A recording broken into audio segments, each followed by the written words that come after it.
Okay, what's happening, fam? What's going on? Let's put on some music. Let's continue our journey. Let's tune it up a little bit here. There we go.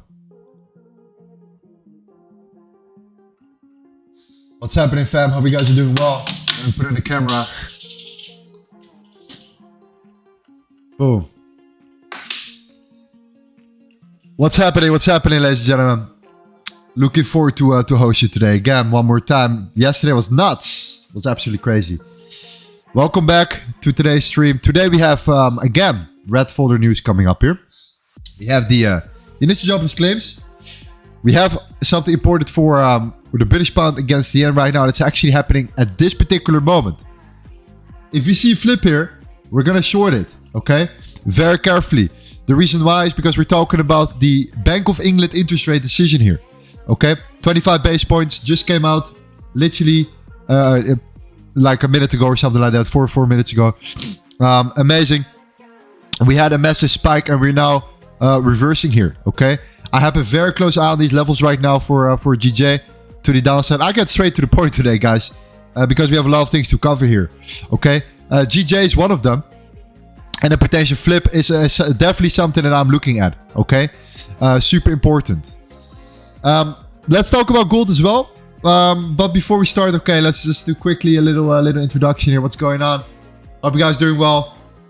We are now constantly starting around this time here, okay? Just so you know, we are starting an hour earlier than we actually usually did. This is now constantly the case here. Again, one more time, thank you so much for the 10,000 members in our Discord. It was absolutely amazing. We're gonna do something fantastic soon. I'm gonna have an amazing announcement as well here. We gained another 40 people over yesterday, at least after the stream as well. I guess they saw the video. They noticed that we reached the 10K and they want to be part of our fantastic journey, obviously. So amazing, amazing. 10,000 members. It has been a strong, exponential last 10 months. I can tell you that already.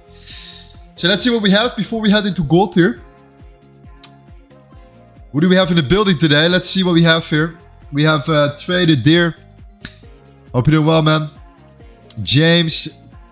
Coach, welcome to the stream. Cowboy. Crypto tomorrow. I'm excited for crypto tomorrow. Nick. Hope you're doing well, man. Donald. Joey. Thank you for the support, Joey, as always. SP. Vicky. Lolly Lord Bay, yes sir. Trunka, Romo, amazing, amazing, amazing. Victor, yes. Beautiful, beautiful. Okay, still in Bali, still in Indonesia here, chilling, trading with you guys on a day-to-day basis here. Okay, let's go over gold. Couple things that are important right now.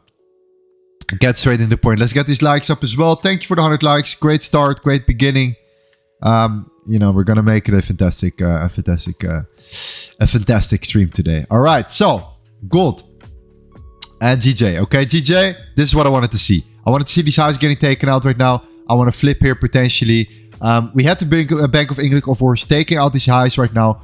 What is left are lows, things that I would like to see getting taken out as well here. So a potential flip is something that I'm looking for, especially when looking at this particular body closure on the 1 hour.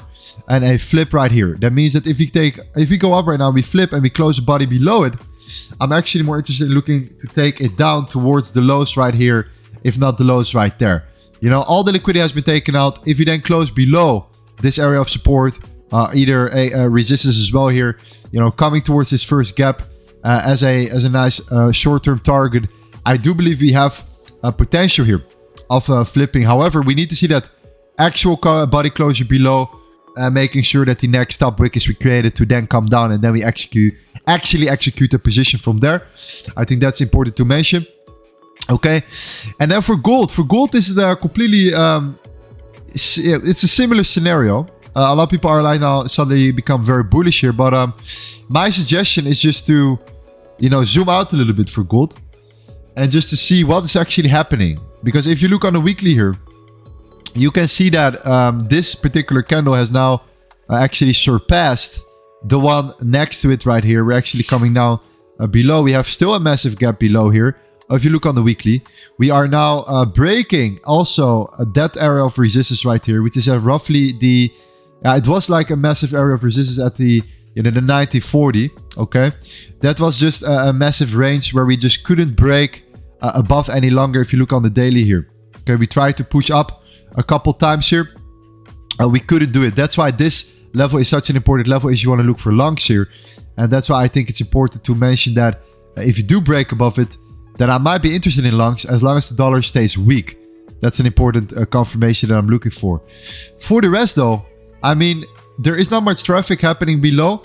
There is a little bit of resistance around, let's say, the 1913, the 1915. Okay, that's one layer. But if this is broken, I mean, there is just pretty much still a way to go down to the 1860 levels. I think that there is still a gap here that could be getting filtered, even though we might be looking bullish on the lower time frame. But like we might see a potential liquidity swipe happening here, or potential short-term pullback to the upside, which still think is possible. Okay, don't get me wrong, but I do believe that based on how we've closed below it on the weekly here, after coming up one more time, and then a second candle coming up again to the downside, breaking these that area of support at 9040. I mean, if you close the weekly below, I can almost with certainty say that we're going to look for lower targets here. But that's the weekly closure, and we still have 1 day and 10 hours to go before we actually see if we can actually close below that level. You never know what happens during today with the news, tomorrow, the weekly closure as well. So there is still hope for gold to break and close actually above the 9040. But until that moment, I would say that if you do not break and close above the weekly, then I'm remaining, or I will remain bearish here for the pretty much for the higher time frame and also the daily as well here. When I look at the lower time frame right now, look on the hourly. In the short term, what I'm just interested in right here is simply looking for a closure below the 1924, okay, and a potential buys above the 1938. Why? That's where the major resistance is at. If you close above it, we might be putting back up to the 1950, 1953 with a 1945 as a first target as well here. Of course, in the middle, we also have an area of resistance as well here at 1931. We might see a break above it, but again, if you break and close above this level, is it truly that appealing right here? Okay, that's something that I would like to share with you guys here. But look at GJ right now. We're flipping. Leave it, let it go, it's fine. We're not here in a rush. Okay, this is exactly what we wanted to see. We wanted to take out the liquidity above, flip, close at least a 30-minute now below, come back up, create a top wick, come back down, close the body of the previous wick, and then continue its momentum to the downside to go for the stop losses built up underneath right here, including the equal lows that were built up yesterday as well. And we have the news coming as well here. So this is exactly what we wanted to see, guys. Fantastic. Beautiful. Amazing. Okay. That's what we want here. I'm definitely aiming for the equal lows that are built up below here. This is at the 180 mark for GJ. If not, already, like I told you guys before, I'm looking for the flip in general here for GJ, coming down a little bit more over time. But I think in the short term, wait for the 30-minute closure right now. See how we develop. See how we getting bought up. You never know. During the news right now, the 30-minute candle closure is extremely important. You might see a lot of demand stepping, or a lot of buyers stepping in. Yeah, I think it's a great way a great moment to wait for that flip here, and to see if you have that body closure confirmation to then take it to the downside, because there is so much downside potential. Okay, so that's interesting here. All right, another one is of course for gold again. If you do not close below it, you know, and we have the news coming up, and the dollar is still, you know, looking weak here, we might see during the news, which is in like an hour, 15 minutes, a massive expansion to the upside. I think that there is still a likely possibility that this will be the case here, because everyone is bearish now. Everyone thinks that the gold is coming down. We have seen that resistance area here. I mean, it doesn't look that bullish on the daily and the weekly. I have to agree here, but again, we are still, you know, facing this particular trend as well. If you look here on the 1 hour, there is still a lot to take there. There is still a lot to take out there, in my opinion. And I would not be surprised if you see something like this happening to then continue its momentum to the downside. I truly believe that. But hey, that's why we have our level set right now. And we need to wait for these levels to be broken to make a decision for gold here and to see what we can do here. So GJ, gold, I think they are both very interesting right now. I think GJ and the actual Bank of England right here, the news that just came out here is fantastic. This is, of course, good to know. But we have more information in like 15 minutes from now. Okay, when this 30-minute candle closes, we have more information in regards to potential setup on that front. And for gold, yeah, we might, and I'm just saying we might be ranging until the news, but it could easily be that before the New York Open, we suddenly see an increase in volume happening as well here. So yes, crazy flip on GJ here, but I'm not surprised. I'm not surprised at all after we have swiped the highs here. Absolutely. Another layer for the dollar. Let's go over the dollar real quick because it's important to understand what the dollar is doing so we can also relate to potentially the Japanese yen basket. That's one layer. Okay. Another layer is then also, of course, gold. The negative correlation between gold and the dollar as well, right? So what you want to see here is that the dollar right now, and this is super important to mention, if you zoom out and you go to this bigger range, you see that we have this whole area of consolidation here. Okay. And this is just the reality. We had this whole area of consolidation. I use this as a tool of reference right now.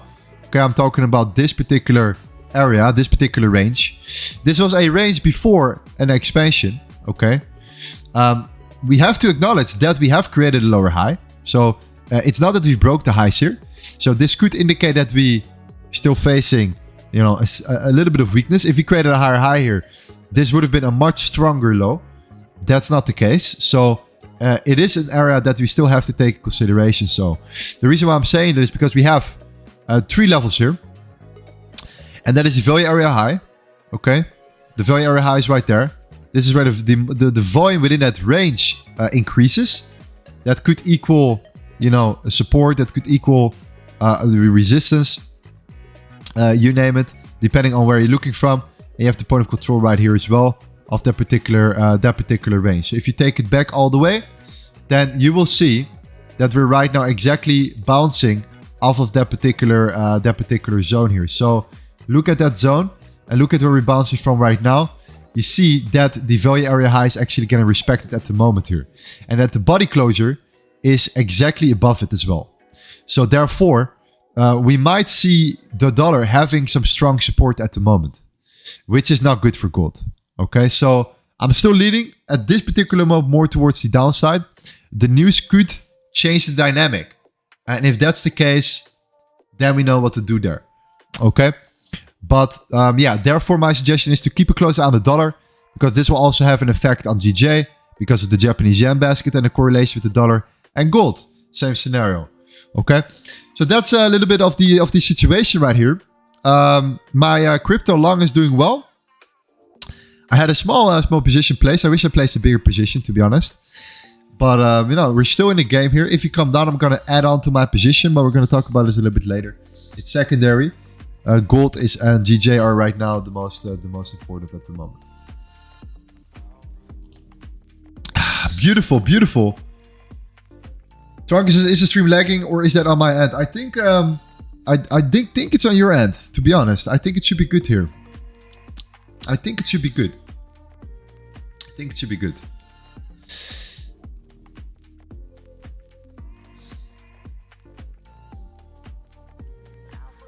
When the gold closes below, will you wait for the retest of the closure?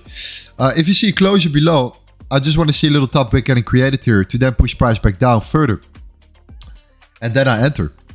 So if you want to know exactly how I enter, what the exact examples are, I have videos on my channel about it that I've created the last couple of days. It's called How to Avoid Fakeouts in the Market and Crush the Markets with these candlestick confirmations. I think if you have these two, you have a really good understanding of the way we enter position here. But you will see it otherwise if it happens potentially live as well. Let's see. Hope it takes out the liquidity above. Yeah, secretly I am more excited for somewhere for a gold long here. Because I do want to see this actually getting taken out here before then continue its momentum back down. But hey, who knows? Who knows? If we come down here, there is, of course, a likelihood that we just continue our momentum right here. We are looking weak. We are looking weaker on the weekly, on the daily. You know, we are starting to come down here. We have a body closure as well on the 3 daily chart here. Or sorry, not a body closure, but a candle below the previous body right here of a 3 daily candle here. You see that we broke through it, right? So we held support at the 1938, 1939 for a very long period of time. You know, right here. We then smashed through it. We came up, we tried to push up, and we came down again, which was at the 1931. So that's where the flip is happening from the 3 daily candle. So if you do be below or actually close below now, in my opinion, 1924, I might be looking at the continuation here. But let's see.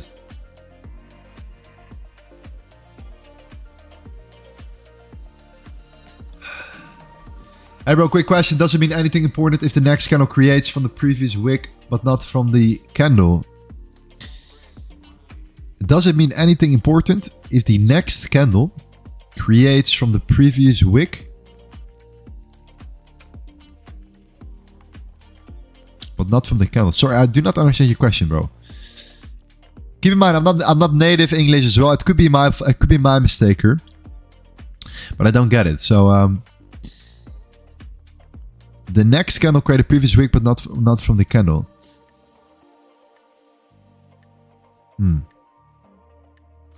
What you're looking for simply is just a candle. You want to look for first a body closure below a certain level.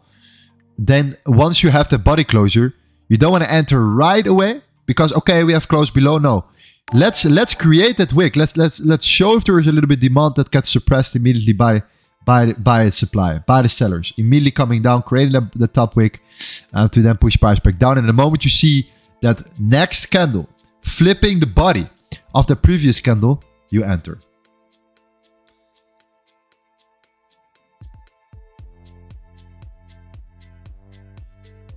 Why do you use Bitcat when you are exchange partners with Bybit?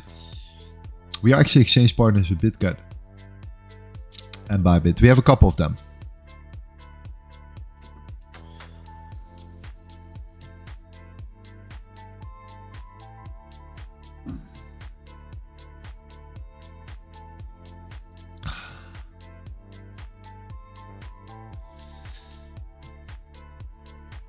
Can we enter or sell? Yeah, have a look at the charts here. I think this will give you the information you need. Okay. GJ, that's why we wanted to wait for a 30-minute candle closure.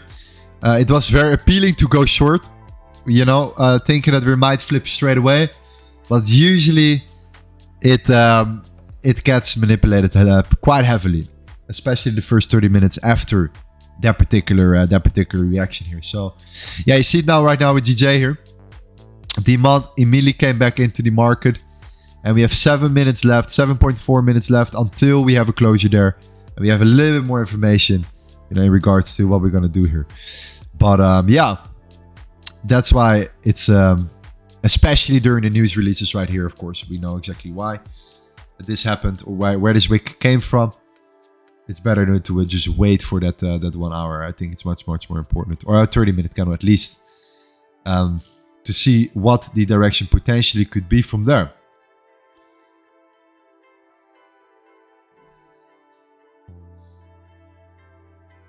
That's definitely the scenario, okay?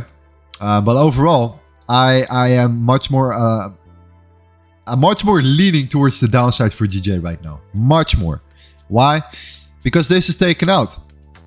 And this is taken out. This failed to take out any lows here. Same as here. We were stacking liquidity right now to the downside, while the buy side liquidity has been taken out here. So yeah, if you see some signs of a flip happening, I'm very delighted to look for setups right there. Why are you using 1 hour time frame instead of 30 minutes? Because it looks better. It doesn't really matter. 30 minutes, 1 hour. It depends on what time we break. So let's say the 30-minute candle closure is closer than the 1 hour, right? Let's say it's right now 19:23 we break. The 30-minute candle closure is what I'm looking for. If it's the 1 hour and we close before, closer to the hour mark, I'm looking at the 1 hour candle. So it just literally depends on when I break or when we actually break that level. I think that's the best, the easiest way I could explain it here. It has to do with the time of breaking.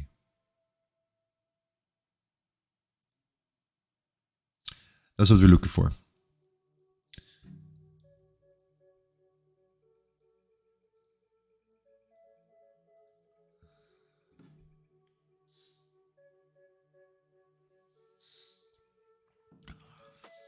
How do you close? How did you pick those levels to break? Okay, good question. You look at body closures, which I like to do a lot here. I like to look at body closures of particular candles. I use supply and demand as well. So I use, it's actually a kind of a weird combination. I use supply and demand with support and resistance, with trend lines, you name it. But to simplify it for you, in regards to horizontal support and resistance only, I'm looking at particular body closures and areas of resistance support. It's quite simple. Like, where do you see that we're holding multiple times? Where is it aligning the best? It's pretty straightforward. You know, it's quite subjective, to be honest, as well here. So don't get me wrong, it doesn't have to be perfect, but at the same time, if you have a solid overview and you zoom out a little bit, you could easily spot that, for example, here at the 40 mark, you know, we have been facing a lot of support and resistance around this level, and the more support and resistance on both sides, the better it is, and the more recognizable that particular level is to take consideration as well. I do think that's important. But overall, just choose them wisely. Make sure that you have at least multiple touch points to reference towards too.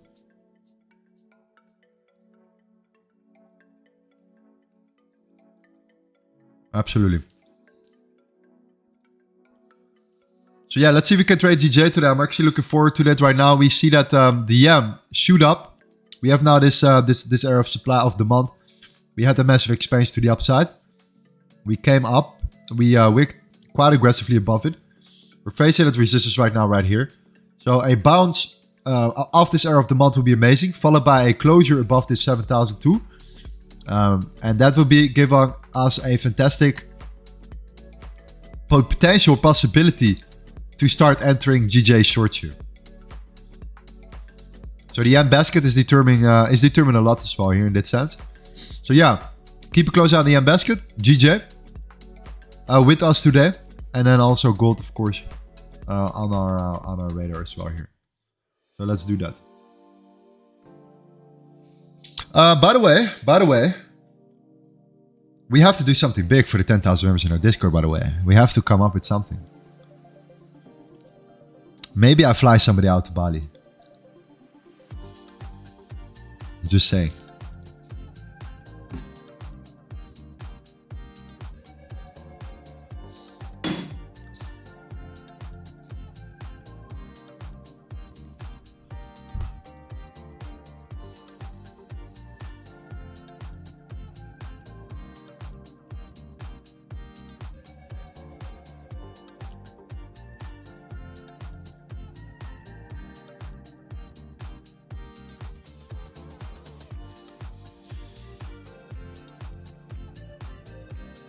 Okay, so far dollar is holding above the value area high here. So this is only good, sorry, this is not good for gold. Okay, this could be good for us, but not good for gold in general. So as long as we hold above here, and let's see how the dollar actually closes. Okay, we have the 30-minute candle right now closing in 1 minute and 45 seconds. If we are really deciding to push up here, then and holding above the value area high, which is right here of this overall range here. Okay, we just talked about this range. Then gold's gonna come down. Gold's gonna come down.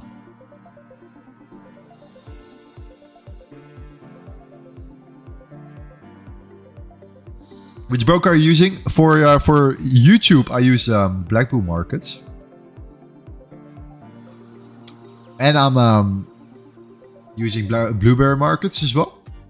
I heard a lot of people are very happy with BlueBerryMarkets. BlueBerryMarkets, I'm still not 100% sure. I'm just testing out different brokers purely because of TradingView. And I like to trade on TradingView with you guys. It's easy to execute the position right there. And then at the same time, we're doing a prop firm challenge as well here. Live as well. So we have a live account plus a prop firm challenge.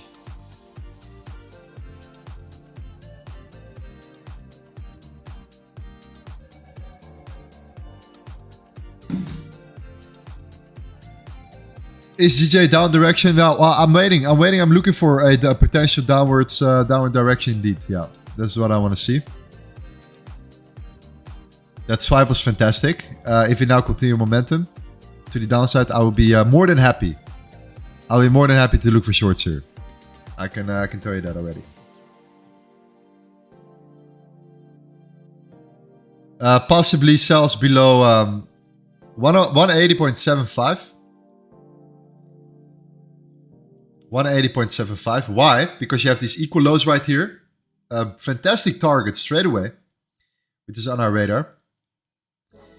And you have, you have to actually close a significant candle below that level as well here.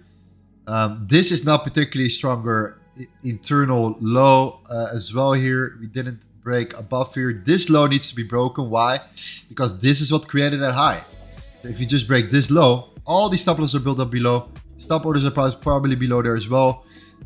If you get swiped and we come up, fantastic. But we have our tools and tricks to trying to avoid fakeouts with at least 75%.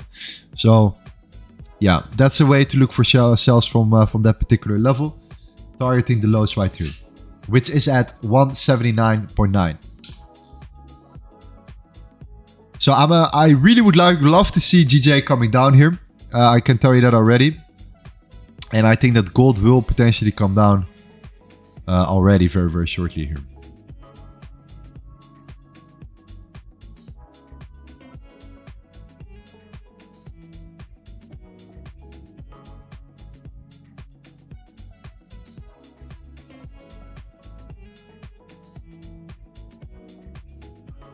By the way, Awana will start integration with TradingView next month. Oh, is that the case? Okay. Because they removed the function. I was trading with Awanda. I actually liked it a lot. It was very good on TradingView. And I'm not an affiliate from them or something, but I just honestly think they're very good on TradingView. Until they removed the servers or something like that from TradingView due to an update or something like that. In the middle of our stream, we wanted to place an order, remember? And we couldn't. And the trade played out very, very nicely. So that was a little bit of a bummer, but yeah.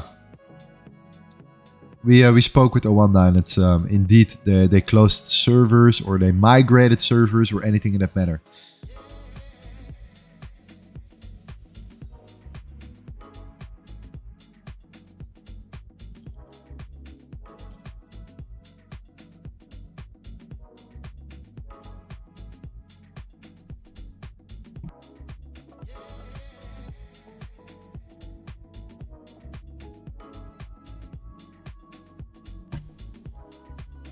GJ closed above.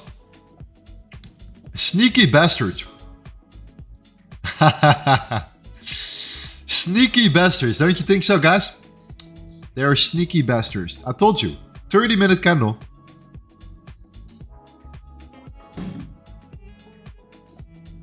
Sneaky bastards.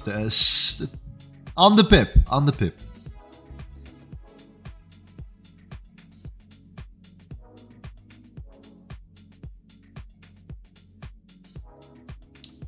Japanese yen.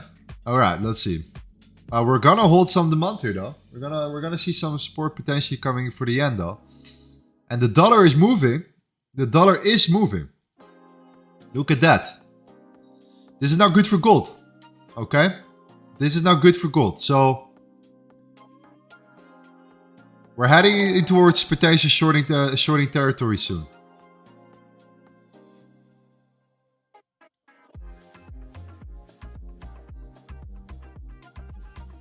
right here, by the way. Did I flip it? Yeah, no, it's right there. 1924.13.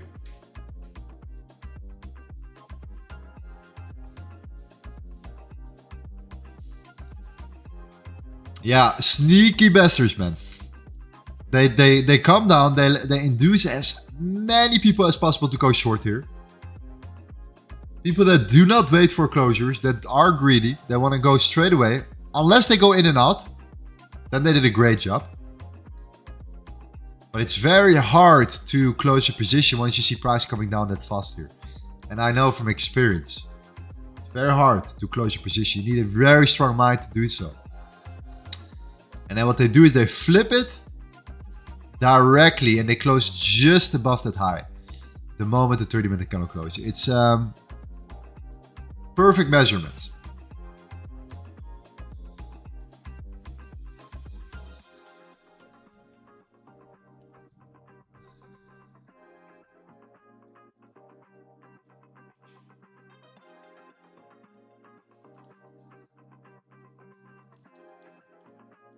Voltaire says that's why we scalp. Yeah. If you're talking about GJ, so if indeed people go down, they get in, get out, then it's a fantastic trade.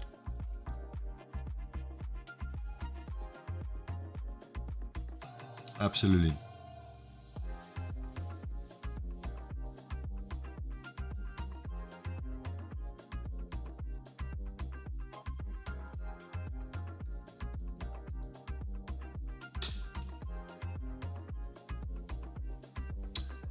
Recommended lot size for Australian dollar, $100,000 Australian dollar account. It depends what you want to risk.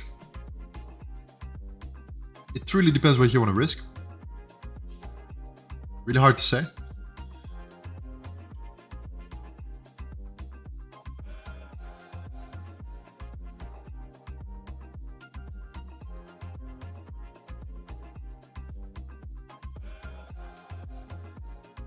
Guys, I need some really solid music.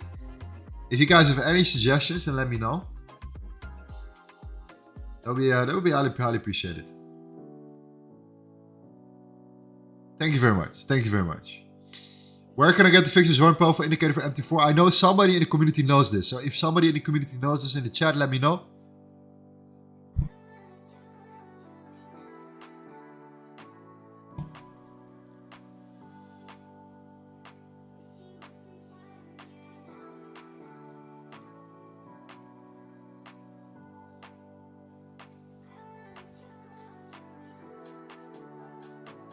Let's see, what genre are we looking for?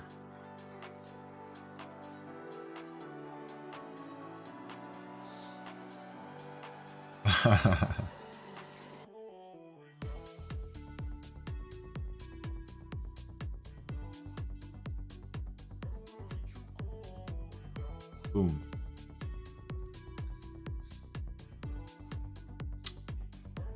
Okay, still some suppression here.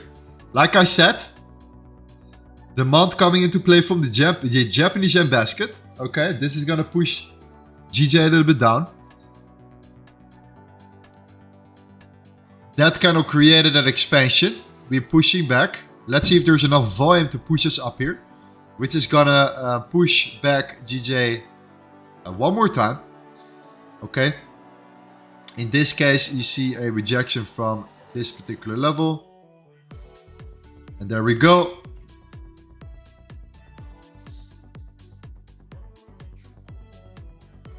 Let's see if we can close above the 7,002 here. That'll be actually very good.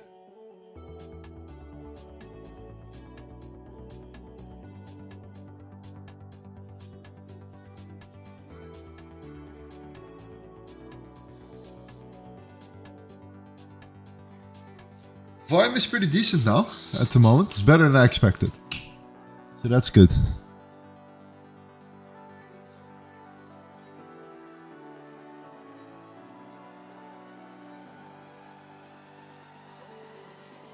Could you analyze crypto? If you want me to analyze crypto tomorrow, we're going to talk about crypto all day long, all event long. We have a massive event here.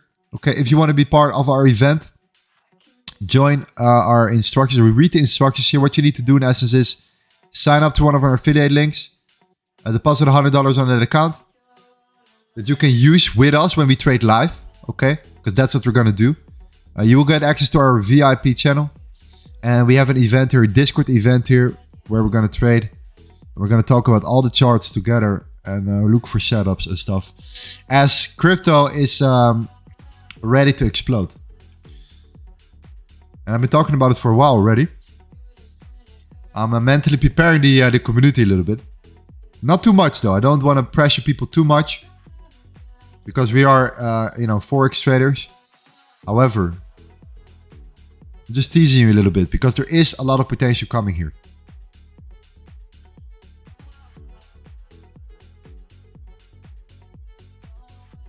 Lola by Lucas got money. Lorenzo got me hooked to it when we want to use gold trade a couple of days ago.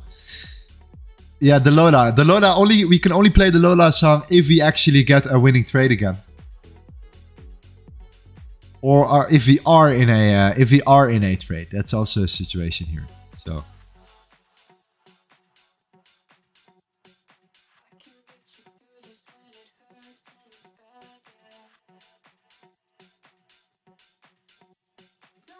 I'm gonna set an alert here on the Japanese yen basket right now. Looking good. I like the volume. I like that push here. I like that, continuation aspect potential. Same for the dollar. Dollar is doing its thing as well. However, the dollar needs to break above these highs. We know that. We have a 4-hour candle closure, and this is super important. 4-hour candle closure in 20 minutes for the dollar index. We want to see a closure, a body closure, above the 101.65 while gold is dropping and breaking the low. So when we see a closure below, the dollar closes above, which should happen. If that's the case, then we have a trade here.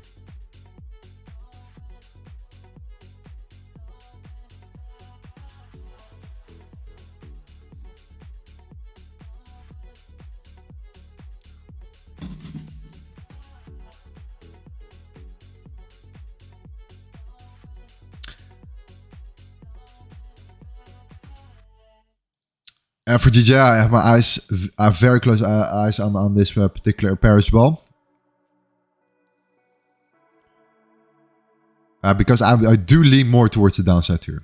I do lean more towards the downside, especially if you close above below this level. But yeah, let's see what the yen does, because there might be a little bit more selling potential earlier already. That's why.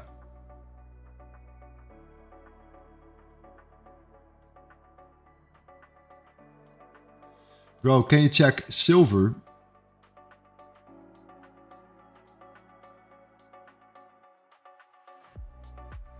Yeah. Similar to gold. Let me see.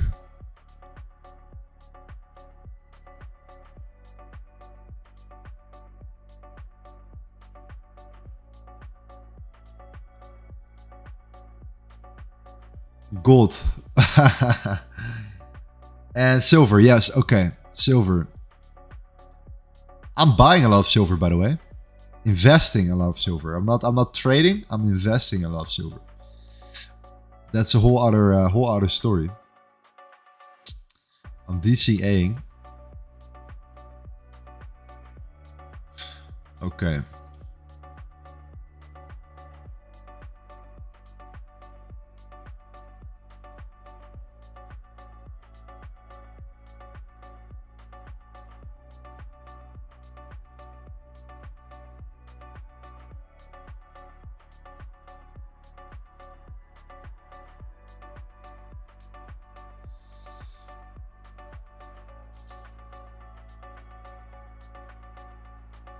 So if you look at silver real quick, gold's coming down, so I have to pay very close attention to it. So let's do it real quick.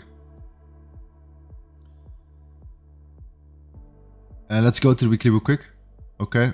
Silver looks actually much better than gold. In many ways, surprisingly. Okay. Kind of interesting. But we were holding in this area of the month here on the weekly. I know because I bought there. And that was at 18. And we came up We came down, we created an internal higher high. Now we're back down at this particular level. So we are facing already a lot of support at this particular level right here. Due to that higher high that we have created. Now, if you go on the lower time frames, this is just simply the supply and demand. Now we go to like some support and resistance here. We're facing a lot of support at the moment around this particular, right at this level actually, which is at 22.65. So let's say 22.5. Okay. We're facing a lot of support here right now at the moment. So yeah, I'm very curious how the dollar reacts here, because if the dollar reacts, we come down further. I'm not really interested in looking for more shorts at the moment due to these higher level structures that we're looking for, which gold does not have here. Right? Gold has just that massive gap below here. And look at silver. Okay, it is it's a big difference. Okay, unless, and now it comes here, unless we close underneath this particular level, which is at 22.5. Again, same level on the weekly, which is closing in 1 day, and let's say 10 hours from now, roughly. So what we're looking for silver right now is to come either up and break some structures internally, which I would say is simply just the 22.82, and then see how it goes from there. Or you break and close below the 22.5.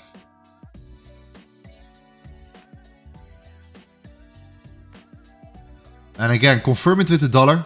The strength of the dollar should determine also what you will do here.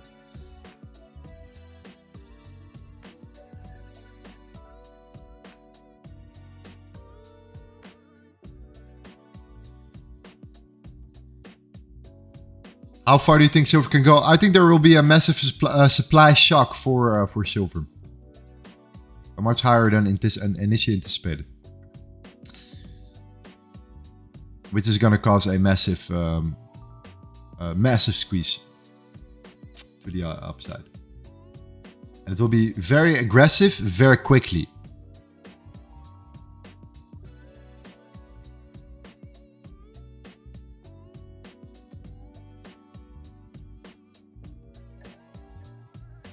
Many fundamental reasons why.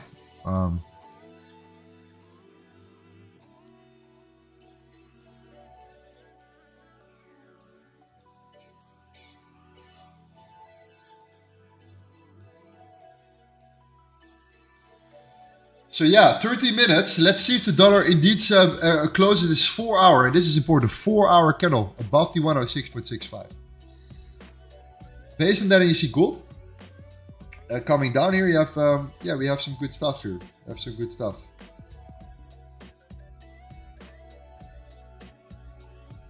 Which is better for beginners, Forex or crypto? Ooh. That's a good question. I think it's smarter to start in Forex. And to then move to crypto, then to start in crypto, to then move to Forex. I think it's smarter to start in Forex.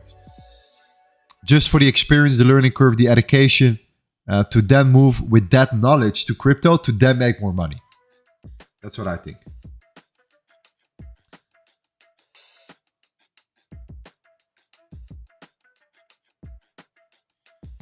Because if retail comes back into the game for crypto, then crypto is, there is nothing like it. There is just nothing like it. With a little bit of skill set, a good preparation, a good community, you can make so much money. And this is temporary. So you really take advantage of that run with the skills you have, and you need to be prepared. And that's the problem with a lot of guys that are waiting for crypto. They wait for the bull run to happen. They wait for all that volume to come in, but then they don't know actually what their strategy actually is in order to take advantage of that volume. So if you do have it, you can gain a massive edge very quickly. But I highly recommend you, if you're a beginner, to start in Forex, because you learn a lot more in Forex. There is a saying that they say that Forex traders are better crypto traders, and crypto traders are, not better Forex traders. Let's put it this way.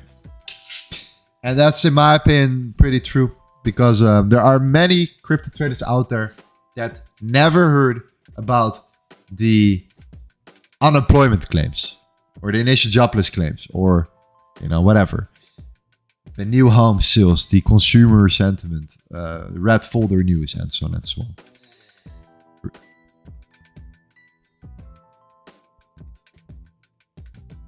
And that's just like, it's just you need to have that understanding. You need a little bit of macroeconomic understanding in order to to move further as a crypto trader. That gives you such an edge, because 90% does not know what red folder news is. Like, think about that. It is actually quite crazy. So I highly recommend you to join our session tomorrow if you want. In order to join, you know how to get that access. You don't have to pay me anything. You will have to become an affiliate of us, of the Limitless Trading Academy, and deposit $100 on your account. And that will give you access to the cryptocurrency correlation course that I already created. So you're already a little bit prepared as well. It's a 3-hour course. It's not too long, but it shows you the whole ecosystem and everything that you need to know. So we can then have a mastermind conversation where we live trade and actually have our event ready with more guys. So it's not only me directing. No, it's more guys that are now stepping up as well. And we have a couple of them that are willing to become part of that mastermind, guide other people in our community through it. So once crypto breaks the $31,000, okay. And I wish I just placed a bigger order here. But once Bitcoin breaks above the $31,000 here, we can skyrocket to 40 very quickly. And if that happens, you know what's going to happen? If we skyrocket to $40,000, my aunt is going to call me up. And she's like, hey. I'm like, hey, Aunt Lagarde, what's happening? And she's like, have you heard about this crypto? This Shiba Inu? Yeah, I've heard about it. And then it's time to trade it and to focus on it a lot more.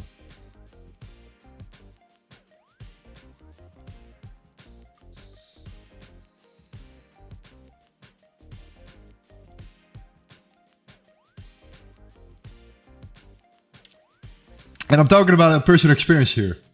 So this comes out of the last run we had, where I was shocked. I was absolutely shocked who was actually trading crypto.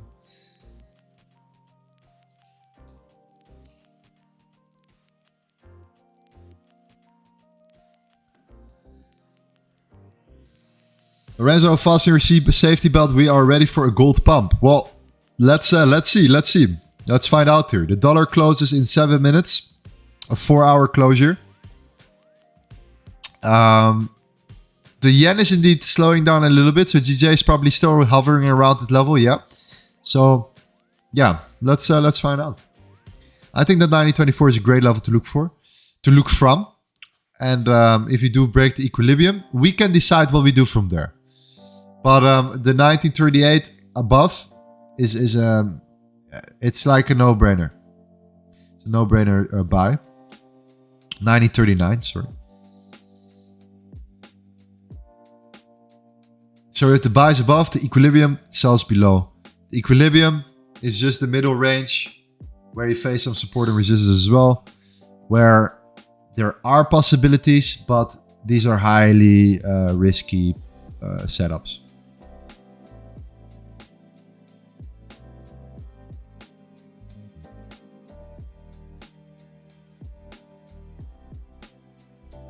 Do you think GJ will fill that empty wick first? Well, I think that there is a chance that we would try to push here, but at the same time,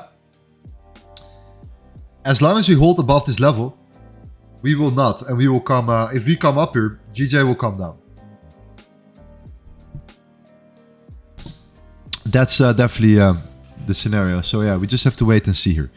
Patience wins. The greedy traders will get wrecked. Maybe not once, maybe not twice, but definitely the third time. And that's the thing about trading. You can get rewarded for stupid behavior. And that causes a friction in your brain, right? You win and you feel that you did it right. And you do it another time and you do it right again. And another time you do it right again. And then the third time you get wrecked and you lose all your money.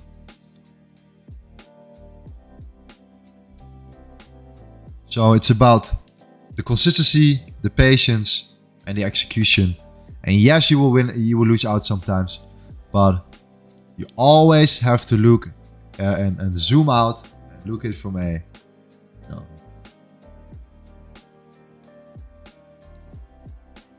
from a higher perspective. At least, let's say 50, 100 trades here.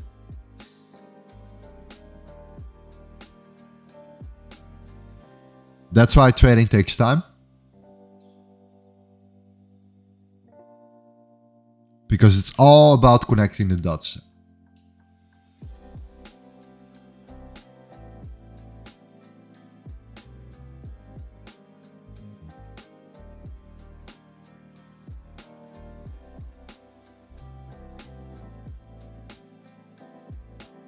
Okay, let's do a little poll here. I love these polls as always. I'm a big fan of them. Okay, gold up or down. Of course, it's subjective. Don't take this as financial advice. No financial advice. Okay. But I'm very curious to see.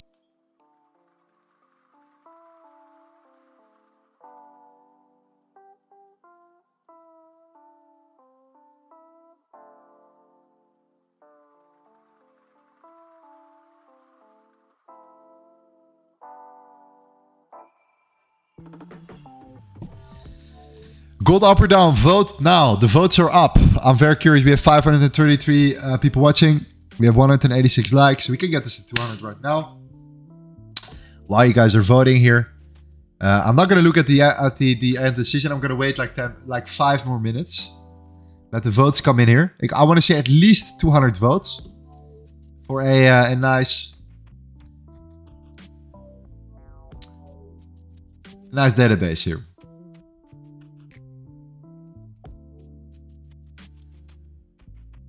If I'm correct, we should see something happening. It should be very equal, very even here. That's what I think.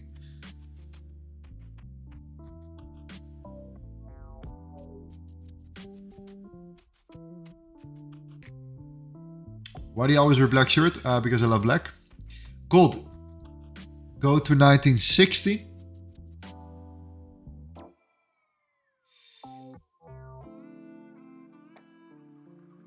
Gold up, gold dollar down.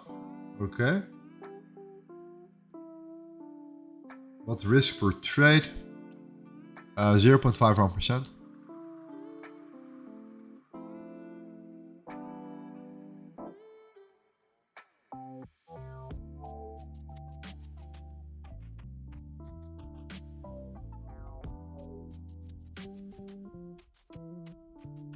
So far, 162 votes.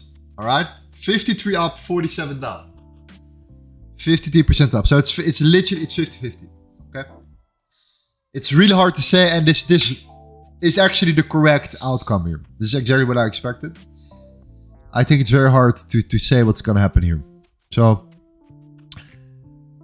it's actually a good thing that there is not that much conviction here. Okay. Because I do believe that indeed it is 50-50. Especially because we have the New York Open right now. That's one layer, which is happening in 2 minutes. And we have, of course, the news coming in 30 minutes, a 30-minute red folder. But the dollar is potentially closing above the 106, the 101.65. Correct, the 101.65. Yes, sir. A 4-hour candle closure, which is the body of this last low right there. That should actually be not good for gold, to be honest. But if we're looking for the continuation here, but the fact that gold is not pushing down is also interesting. Okay, gold is not listening to what the dollar is doing right now at the moment. So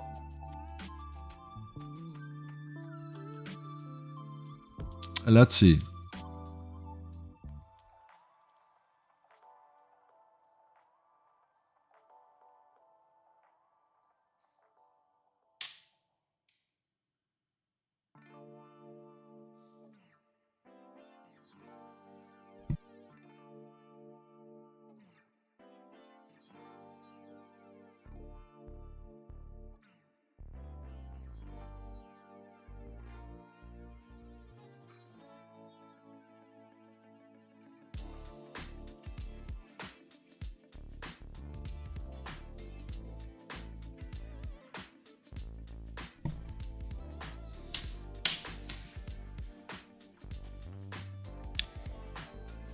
Yeah. Okay, gold. We have 1 minute left or 15 seconds left till the hourly closure here.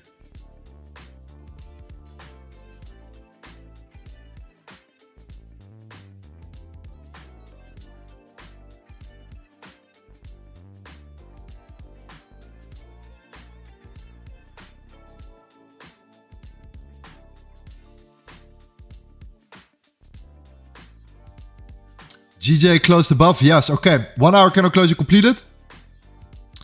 In the middle of the range. Right in the middle. Okay.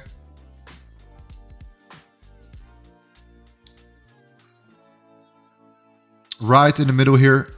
We closed below that that particular low right there.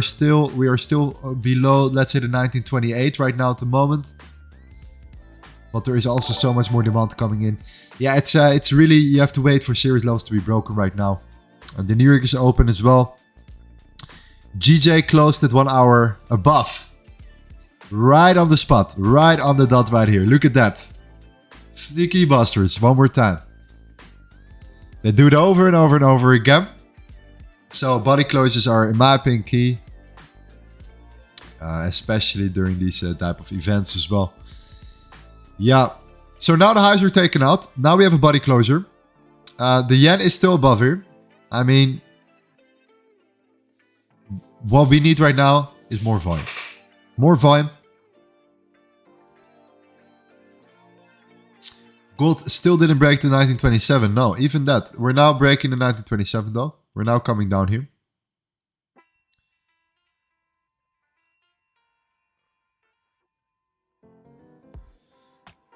The only thing I can say is that the dollar closed a body above this level right now.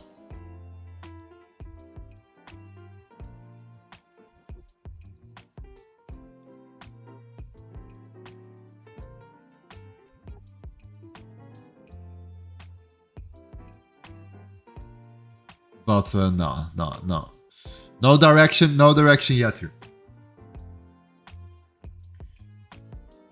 GJ is flipping though. GJ is coming down a little bit. The Japanese yen is holding here.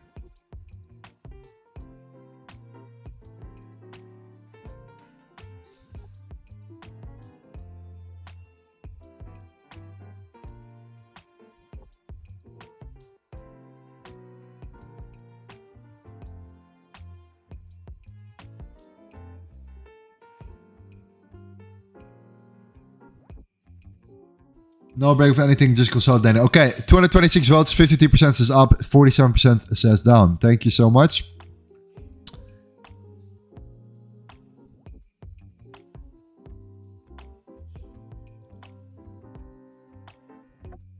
All right, GJ is coming down, breaking below this level here.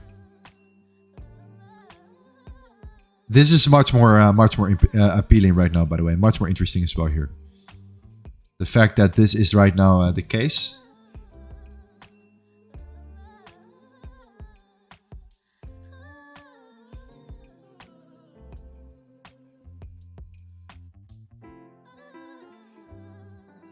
Because the yen is holding here. We want to break above the 7,002. This will massively push GJ down here. Look at that reaction already. Beautiful after that 1 hour.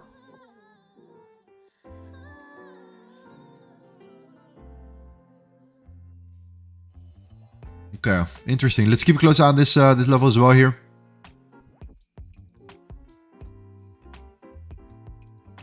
Yeah, perfect. The 181.260.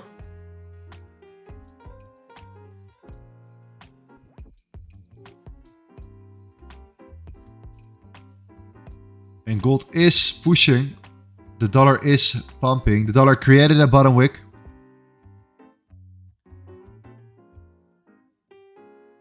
And is now flipping here. So dollar so far looking good. I mean, looking decent. This is not good for gold. As you can see right now.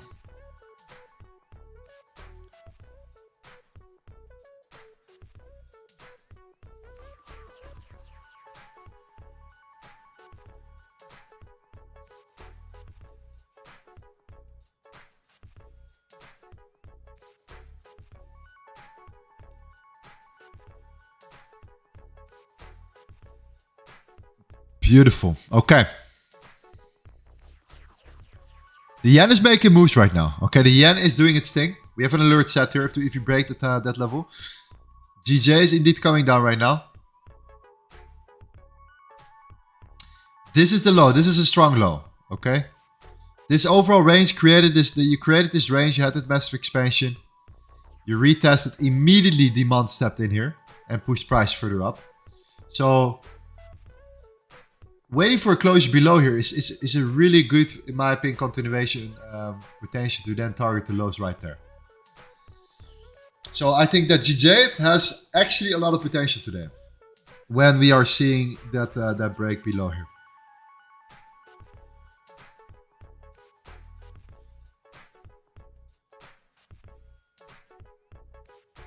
All the highs taken out. The previous, actually the weekly high has been taken out here. Then flip, come down, break closer below, target the lows here. Equal lows that were built up here.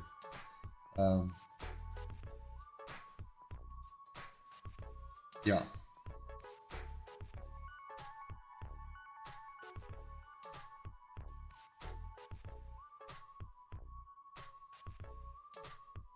Is there a relationship between Japanese yen and GJ? Yes.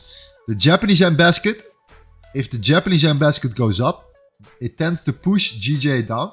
But of course, it depends also on the British pound currency index. You have the dollar, US dollar index. You also have the British pound index, right? So I tend to look at these indices here. And I'm trying to look for structure. Like, what is happening? What are you guys showing me right now? Is there a potential that there is a strong contrast between one and another? And if that's the case, then we take advantage of that contrast right there. So in this case, the British pound index here.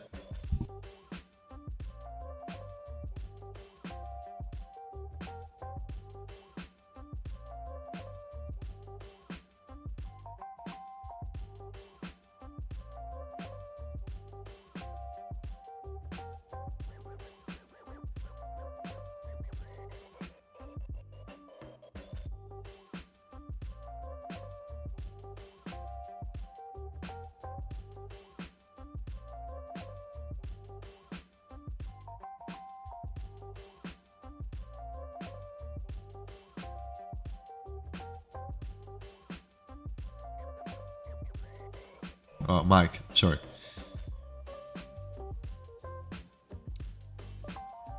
What I said, to sum it up real quick, is the correlation between the yen and the British pound matters a lot. So the Japanese yen basket is quite strong. Right now we're seeing that expansion. We came back, we hold here, we close above that. The British pound index is the representation of the strength of the British pound. Okay, that's why you have these baskets. You have the dollar index also, right? Everyone knows the dollar index. You also have the British pound index. The British pound index is starting to look weaker right now. You see that? We're coming down here.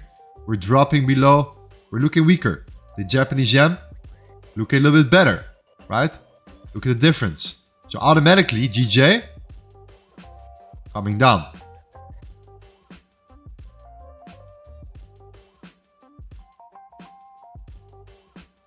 Same as gold. Gold's dropping here. We're slowly getting there. We're slowly getting there.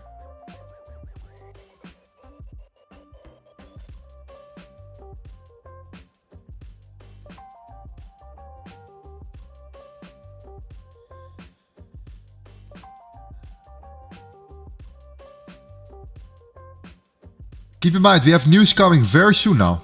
Okay, literally in like 20 minutes. So be careful.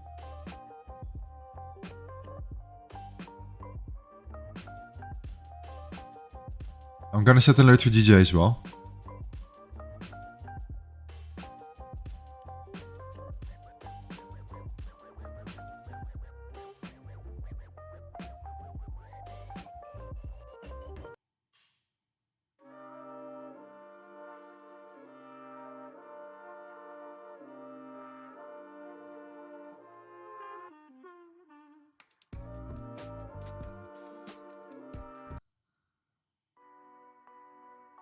But you can keep track of the news here. I use investing.com, the economic calendar. For me, it's perfect. Some people use Forex Factory. Other people use MyFXbook. It depends what you prefer, what you're used to. I like investing.com. It's called investing.com here. / economic calendar.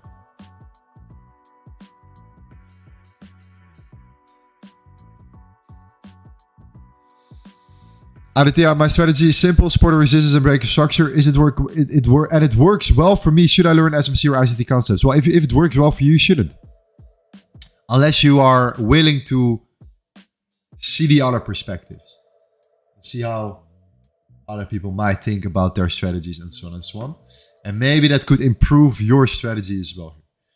I just literally took ICT, SMC. I took all of these concepts, retail, you know.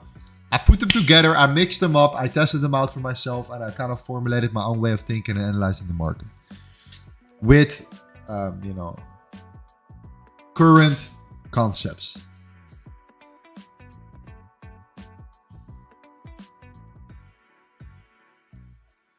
So if the Japanese yen basket goes up, GJ bearish, so wouldn't that mean dollar yen also bearish? And since it has negative correlation to gold, that would mean gold going up. So again, you have in the dollar yen two currencies, right? You have the Japanese yen basket, but you also have the dollar index. Sometimes there is a negative correlation between the two of them, but it's not always the case. So you want to confirm it by simply just putting them both together and see what's happening here. You can see it based on market structure, which currency is strong, which currency is weak. If there's a contrast between them, then you can take that as a confluence. And that could have an impact on, indeed, the dollar yen. I have not seen the dollar yen right now, but I assume, let me see here. Okay, yen coming up a bit, dollar coming up quite strong. So I think the dollar is coming up stronger than the yen is. They're both coming up right now, but I think that the dollar yen is coming up / it's stagnating. It's consolidating / it's coming up. Yeah, in a pretty slow pace though.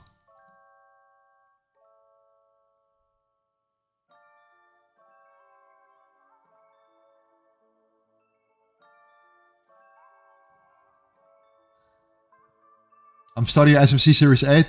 I would definitely do that. I think it's a good foundation for sure. You can still use horizontal support resistance. You can still use trend lines. You can still use all of that. I just think it's good to have that understanding. Definitely. Because a couple of key examples are super important, and that is that liquidity drives the market. The market structure is key. Is the king of trading, in my opinion. Understanding highs and lows, strong highs and lows, weak highs and lows.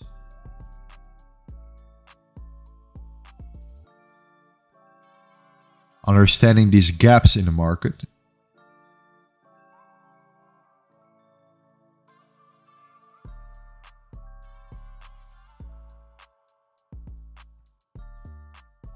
Lorenzo, why don't you use the currency strength lines indicator?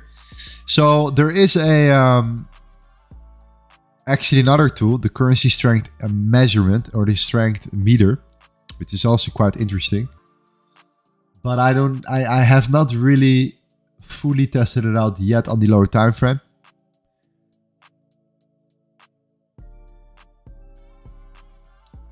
But I will have a look at it. I will have a look at the currency strength lines indicator. I have my own way look at both charts, but I will give it a go. I'll write it down.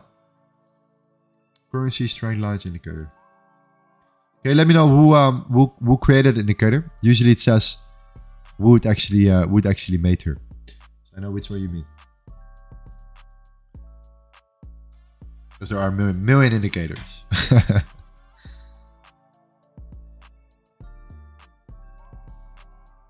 The strength meters tell you what happened. Exactly, yeah. So that's one thing.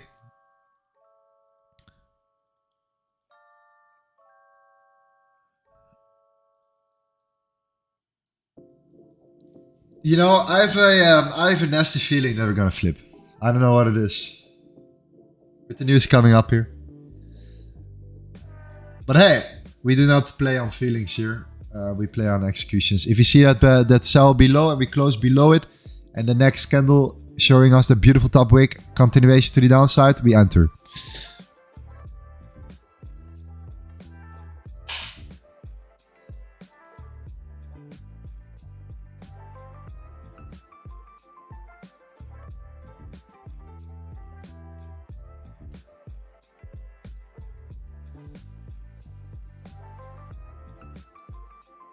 Have you wondered how the dollar price is changing on the chart and who's controlling it? Yes.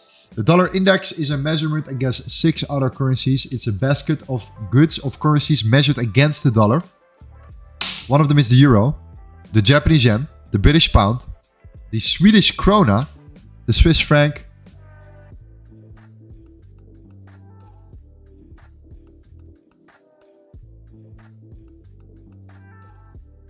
and the Australian dollar? No. I missed one. Anyways, it's a measurement against the currencies here. And it literally represents the strength of the dollar against the other international currencies that matter the most. So that's all it is. And it's a really good way of measuring a currency, right? The best way to measure a currency is to measure it against other currencies. And to formulate that chart into a basket. The Canadian dollar, correct. That's it. Thank you. Canadian dollar.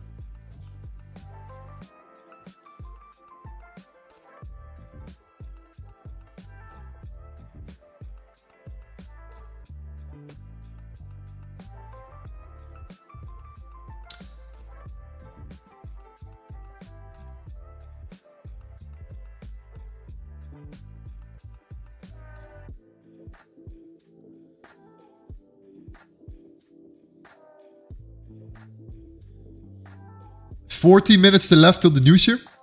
We're looking either at GJ shorts, we're looking either at gold shorts or longs. We'll have to find out. The yen is looking okay, but it's not breaking that high that we wanted to break here. The 7,002. We're ready. We're ready for that moment. And the dollar came up significantly. We broke it, right? We had that strong that closure, that strong 4-hour candle closure here yeah. It's a good closure. Can't deny that. But in order to fully thrive, we need to break the 101.73. That's the previous high to put in the low. This is the high to put in the low. If the dollar doesn't break it, you know, you will see it flip again, and that will indicate that gold will just hold here. Maybe starts ranging around here, you know. So you want to see the dollar either, you know, just breaking above it so that gold can actually start dropping, like seriously dropping, or you actually just get rejected. You come immediately to that wick. You close below, or not close below particularly, but you come below this wick right here, below the body of the previous 1-hour candle, or the 30-minute candle as well, 101.58.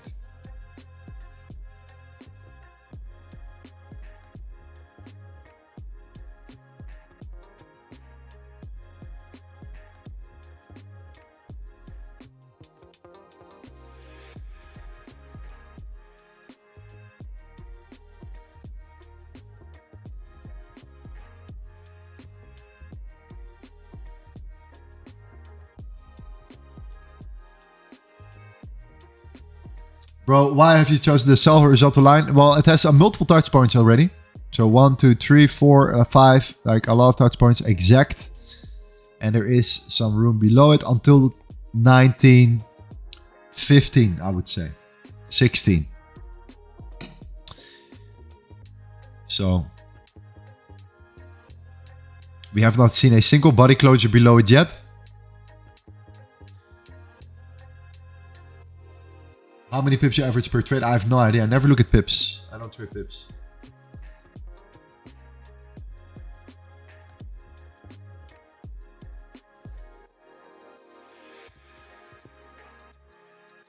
I trade just risk reward. So if I risk this, I want to make at least this.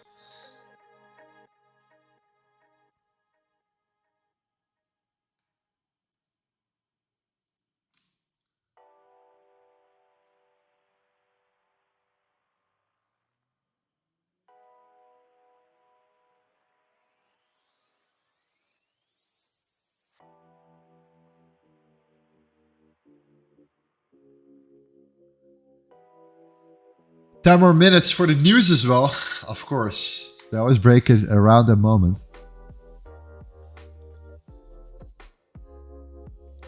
10 more minutes for the initial jobless claims here. Or the unemployment claims.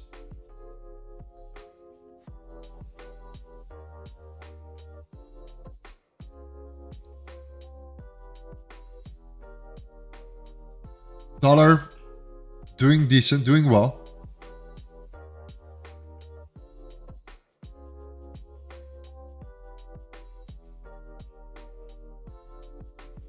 Holding tight, holding above that level here.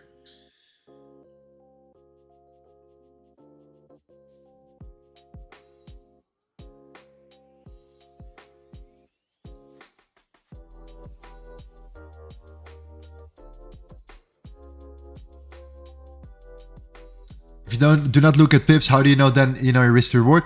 So if you know where your stop loss is, you can see if your risk is a 1-to-1, a 2-to-1, a 3-to-1, 4-to-1, 5-to-1, whatever you want to do, whatever you want to call it, depending on your target here. And you know that your stop loss is whatever, $500 or $1,000, and that you take profit then will be $500 or more. If the distance between your stop loss and your entry and your take profit is the same or bigger.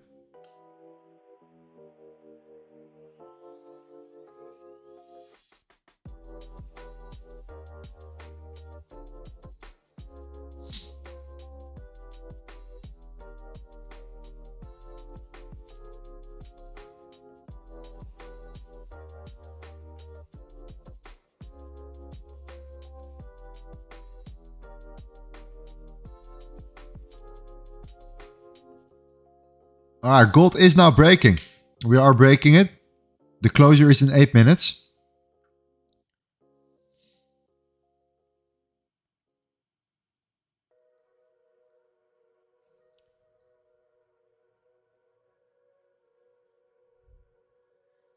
GJ is getting pushed down as well. So this is what I would like to see.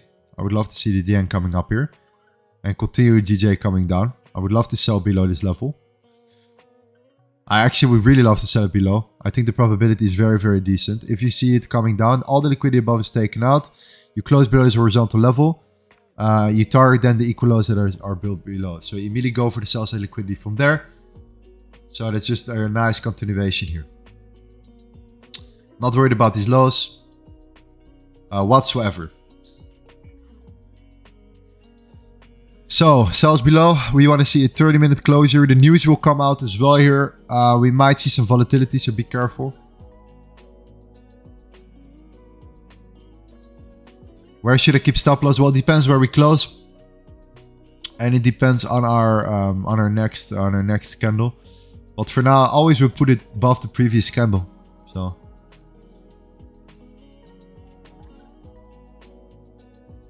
Which is that it depends on your broker.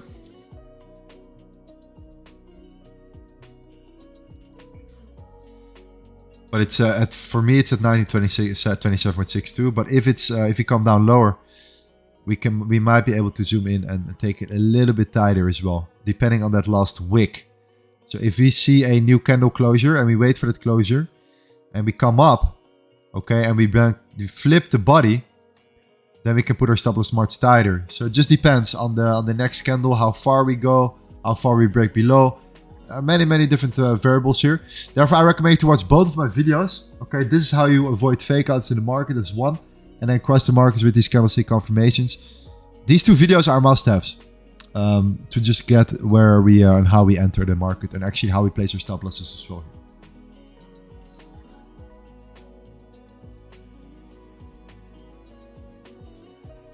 Why not sell at 1920? Because I think at 1916 you're gonna face some serious support there.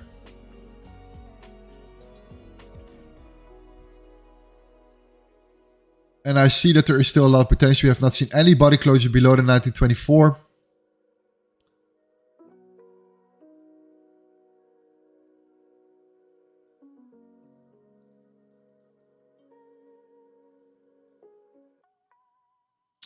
But we need to close up below, first of all. The news will come out, second of all. And we have the dollar now coming down. So I would be a little bit more patient if I were you right now.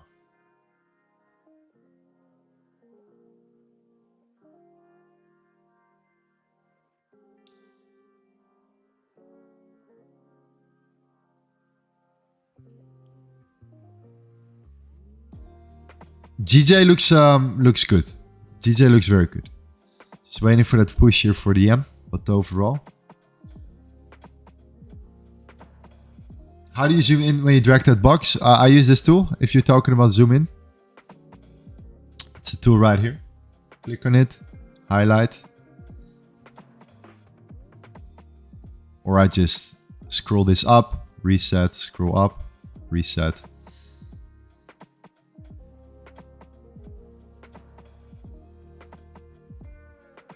Okay, 4 minutes till news. Be right back. Give me 1 minute.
So 3 more minutes left. We have GJ coming down a little bit. If the Japanese yen basket indeed holds from this area of the month,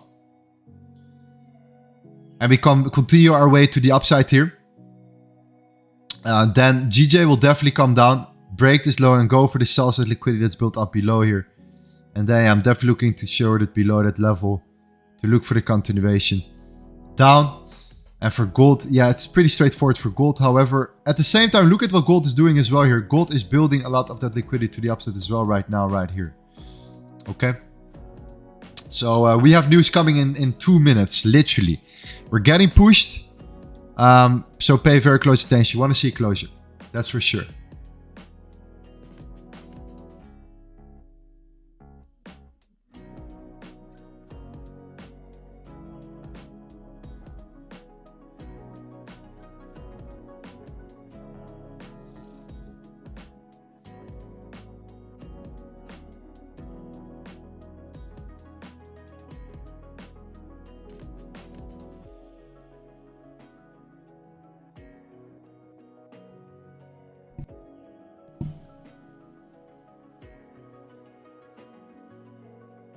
1 minute to go. And thank you guys for the support. Again, 10,000 members in our Discord. We are gonna celebrate very, very soon here. We're gonna do some big things here. We have been working very hard for the last 10 months. I think we have done like 160 live streams or something like that. Really appreciate it. So the hard work gets paid off, and we have a fantastic, beautiful community of people that are together every single day. 30 seconds till the news. Everyone is ready. Everyone is chilling in our community now. Look at charts as well here as on YouTube. So it's beautiful. Appreciate it.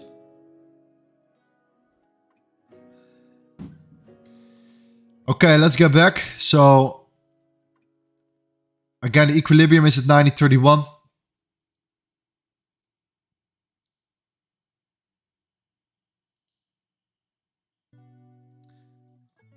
The closure has been done. What are we doing here? We didn't close below. Dollar moving. I expected more volume from the beginning. Okay, dollar is coming down. Gold's gonna go up. Are we pushing through though? That's the question. Are we gonna push through? Is there enough volume to push through here? Dollar is definitely dumping here. The yen is moving up. GJ is gonna come down right now very quickly.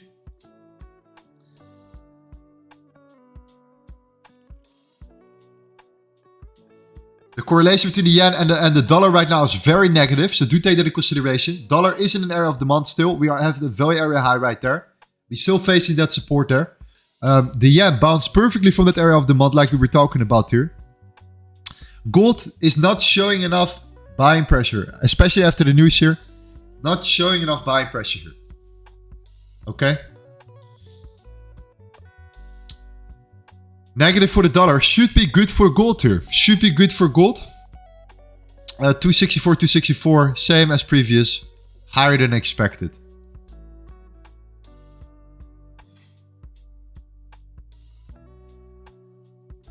Why are you looking for a buy when the market structure is bearish?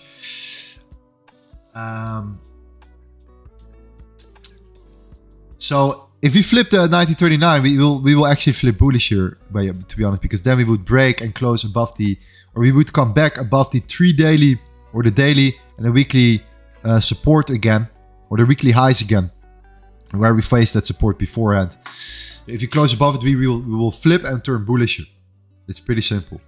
If you close below, yeah, we can look for the continuation down to 1915.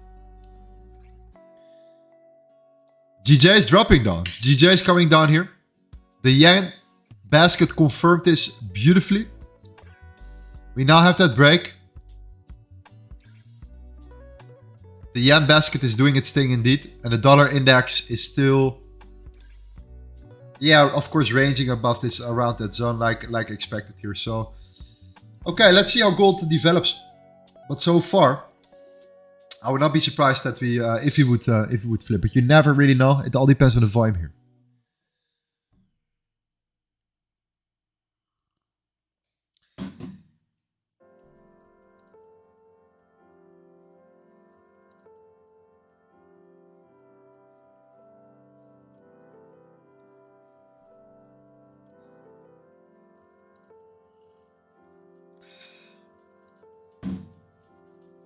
The yen needs to break above this high, needs to break above the high that put in that last low. So the Japanese yen basket needs to break above it here. This will push DJ further down and will potentially give us the catalyst, or let's say the confirmation for it to break below the 180.75.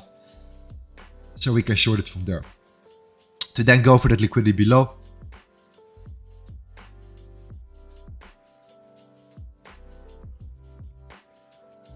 The way gold held up here was fantastic.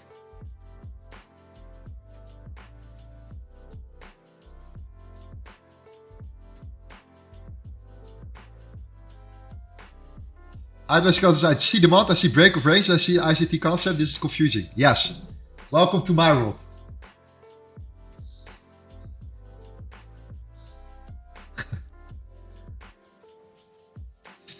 We found a way to combine these things here and to look for additional confluences in different strategies, put them together, but the actual execution itself is pretty straightforward.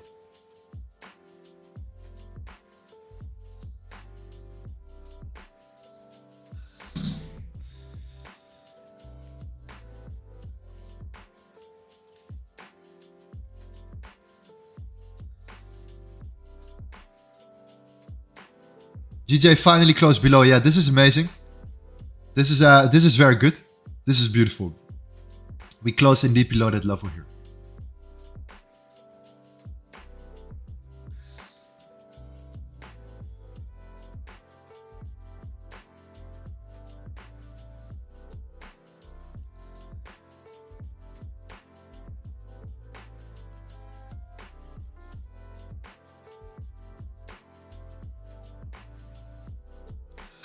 By the way, we only have 256 likes, man. 780 people watching.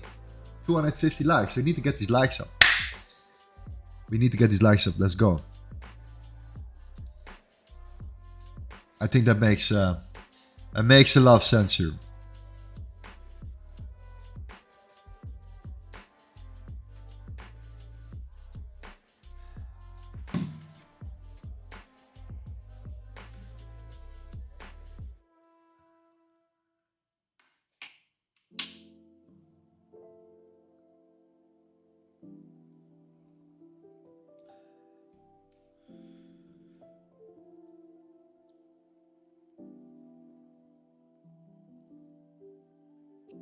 So what's the next target, guys? What's the next target? I mean, the 10,000 was kind of the ultimate milestone. So what's that? What's next? What is next? What is next?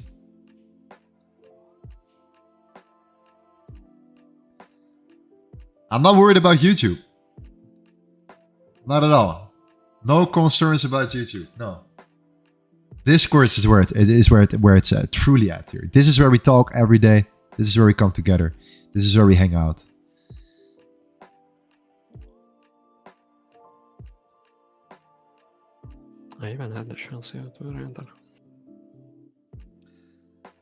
Okay, look at gold here. Massive expansion. This is actually a very good sign.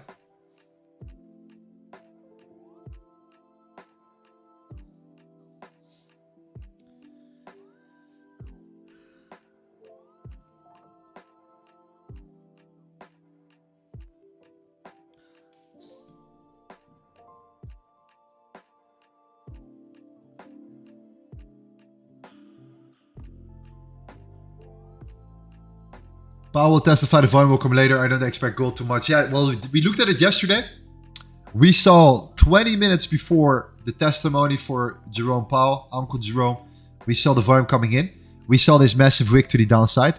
But after that, the volume stopped quite quickly, to be honest. So the volume was not really not really there after that as well here. So in my opinion, we have to see it with this hourly closure. We have to see some volume coming in.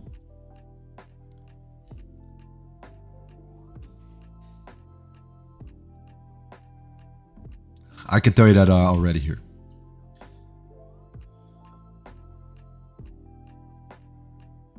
GJ or Japanese Yen basket needs to close above here as well, above the 7,002. We came above it, fantastic. Now we need to close above it. That is what needs to happen right now.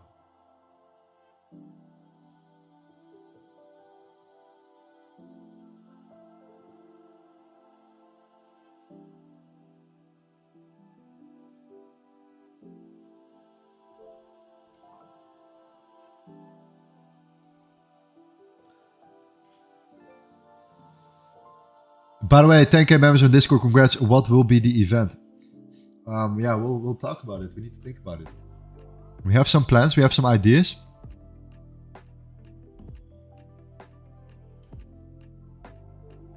What will happen to the dollar when the BRICS is more better? Kevin, what will happen to the dollar when the BRICS is better?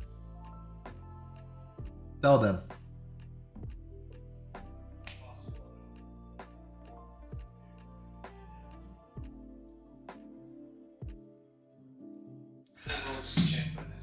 Yeah, we will see a whole change indeed. The whole world will absolutely flip here. But I don't think it will be that easy as they make it seem. There are so many variables that it's very hard to determine what will happen if the BRICS gets stronger, which is, it is getting stronger, right? More countries are applying right now. I believe around 20 more countries are doing the application right now at the moment.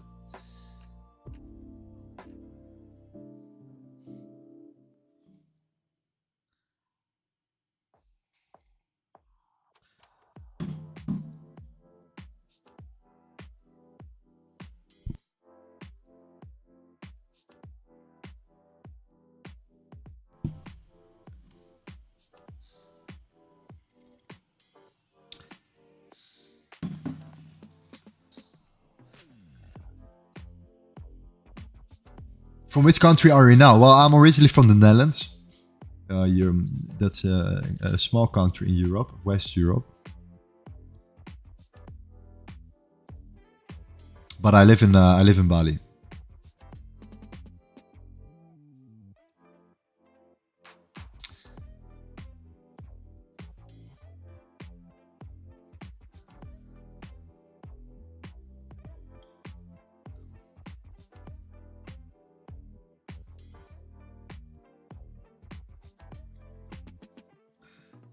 If you have 70% win rate with a proper risk management and you're trading millions, then you're a millionaire. Oh, good for me then.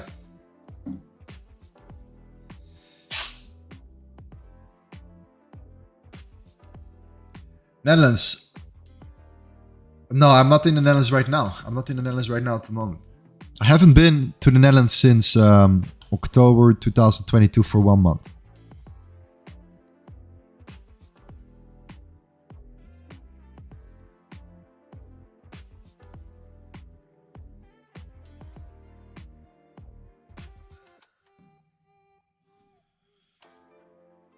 Please tell me now, buy or sell. Well, this is starting to look very, very good after the news. We didn't see the closure below that level here.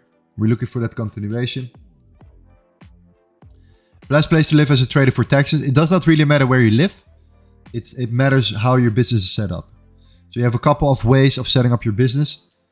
We will expand in our Discord as well more and go into that segment, how to set up businesses and stuff to help you out on that front as well. The actual important stuff, but you know, let's make some money first. You know, the rest will come later. But there are always ways to legally, nothing illegal, legally set things up here to benefit that could benefit you in trading. Definitely, nothing illegal.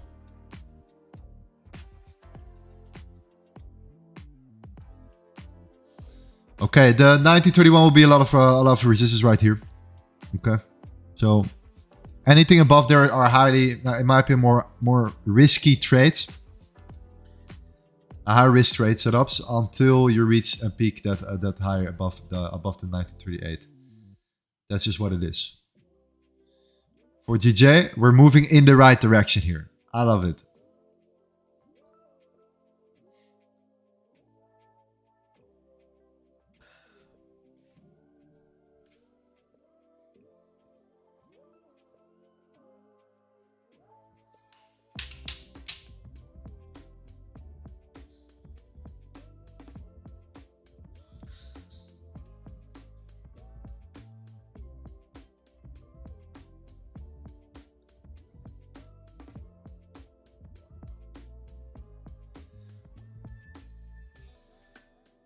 Take a look at GU.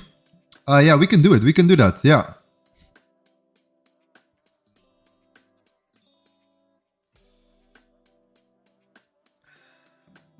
We can look at a couple of them indeed. Let's do it.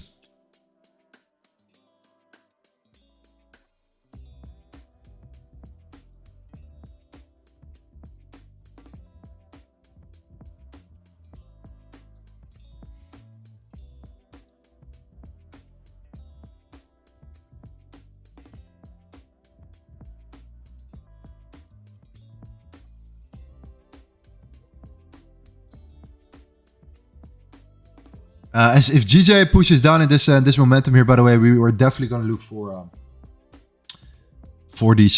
the continuation here.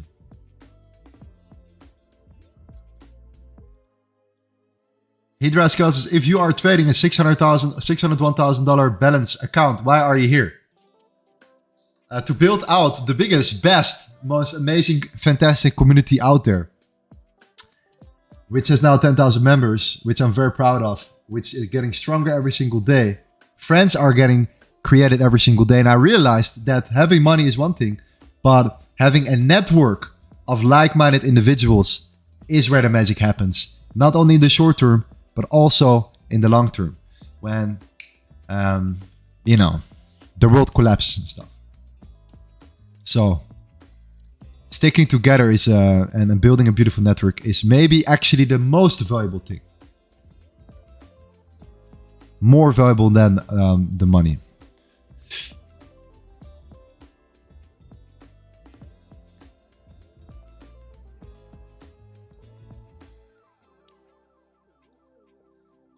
Okay. GJ coming down. Gold is still ranging. Now getting pushed down again. So we came back to the 1931 from there. Getting pushed back here. Yeah, we're going to keep a close eye on it though.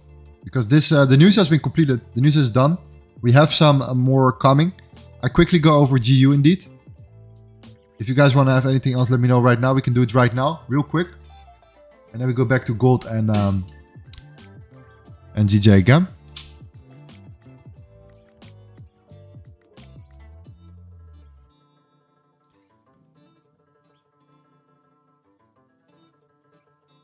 And let's see what we have. Okay, GU did practically the same thing here. So if you look at the dollar needs to break above the 101.739. It's just a must-have. It's really, really important to break because that's the low that put in, or the high that put in the low. That's the high that you want to break and close above here. From there, you can look for the continuation up with a strong conviction because you're bouncing from the value area high of that range. But that's really good. This will push GU further down. All right, we saw GU before, the British pound before. It's not looking fantastic. Not looking that strong here. In regards to actually trading GU right now, we have swiped the highs. Let me see what we have. Let's quickly go to gold here. Gold is still there. Gold is still around this zone.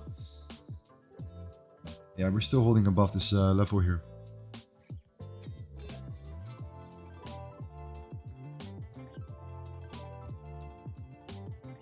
This is a lower high.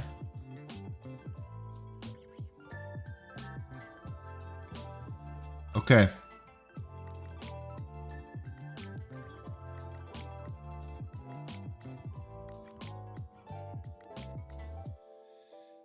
To be honest, I like GJ much more. I think there is much more potential for GJ to the downside. If you're looking to short GU, it's okay. We have this high already right there. We have this area where we tapped into. But I do believe that we have to come down a little bit more for better confirmation for GU to come to look for the continuation to the downside. And that is the 127. Because until that moment we can still hold here because we have created this higher high. And we're going to face some traction there. So GJ, in my opinion, looks much cleaner because we already broke internal lows. Now we're waiting for this low to be broken to then target immediately equal lows below that level. That's my suggestion here.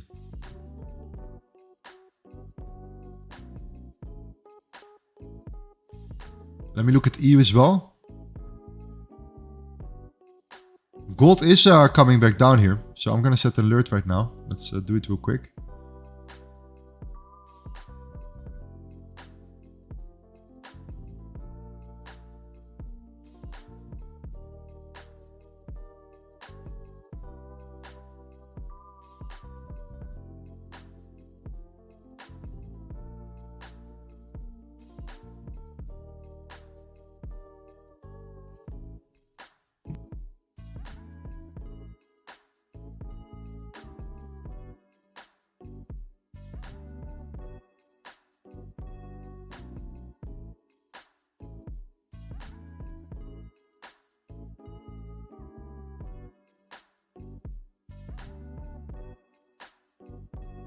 You know, EU is looking better. I can guarantee you that already. EU is looking much better right now.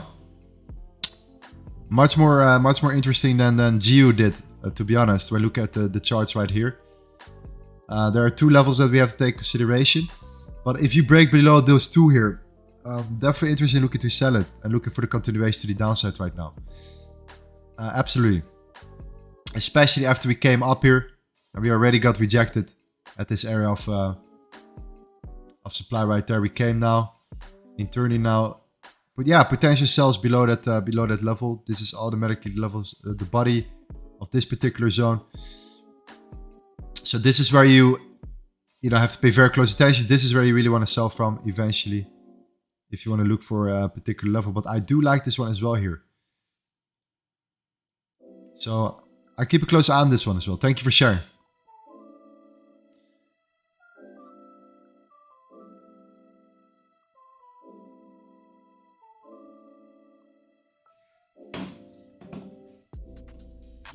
I like EU. I like EU indeed.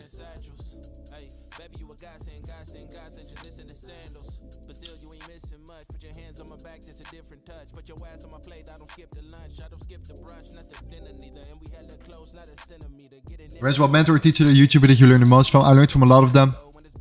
Like a lot of them I learned from a guy actually in person. For a year and a half.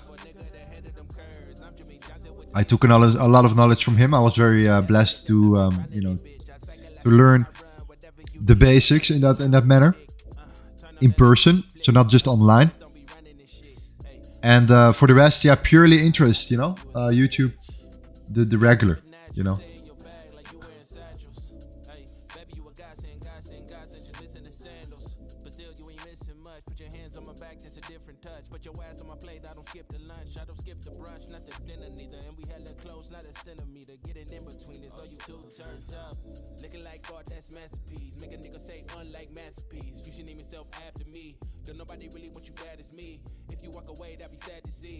Okay, so we came up. So let's say we came down before the news. We shoot up during the news. There could be some orders getting triggered here. We could have potentially seen that when we came down here, but in the end we came up. Now we're quite neutral again. We're back in that overall range. We have been there since yesterday. We came out to it real quick. We didn't see closure, so we're overall still in that range here. Whereas GJ, we're waiting for that final push here now to the downside. If the dollar breaks above this level, we will have more information about EU. I might involve EU a little bit right now, if there is nothing happening with gold today. Because, yeah, if it's the same as yesterday, I might look at EU as well. But GJ is my favorite for today's session. Because there are such clear targets below that level. And that support here. That resistance, support, resistance, liquidity below, highs taken out, a closure below here.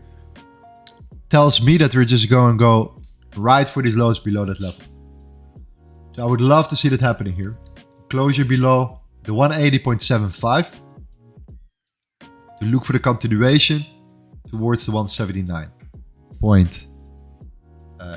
The 179.8. So that's what I'm looking for. Lorenzo, how can we arrange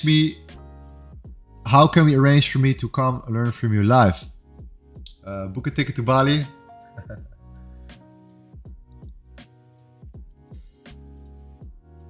And reach out.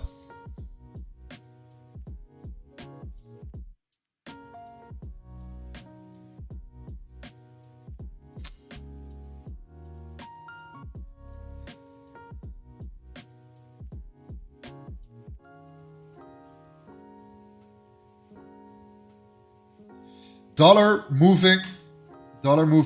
That's good. The dollar is strong while gold is not really coming down. Okay, so do take that in consideration. Gold is not really moving down while the dollar is coming up. But this is not going to be good for EU, that's for sure. And let's see how the Japanese yen responds to this as well. I think the yen is quite neutral at the moment. But let's have a look here. Yeah, okay. We're still waiting for that closure again, like we said before, 7,002. A closure above this level. To then potentially look for the continuation and a breakout. And that's the move where you're gonna significantly increase and come back up to these highs again. So we need a little bit more buying pressure here for the yen, which will push GJ down.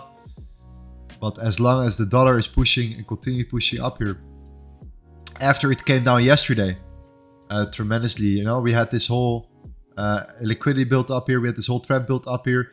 People call this a bear flag, right? Continuation. It seems that we're looking to this time retest the highs of that particular low that we have created. So if that would happen, then either gold is going to come down eventually, or EU will be a much easier sell if there is not enough volume for gold.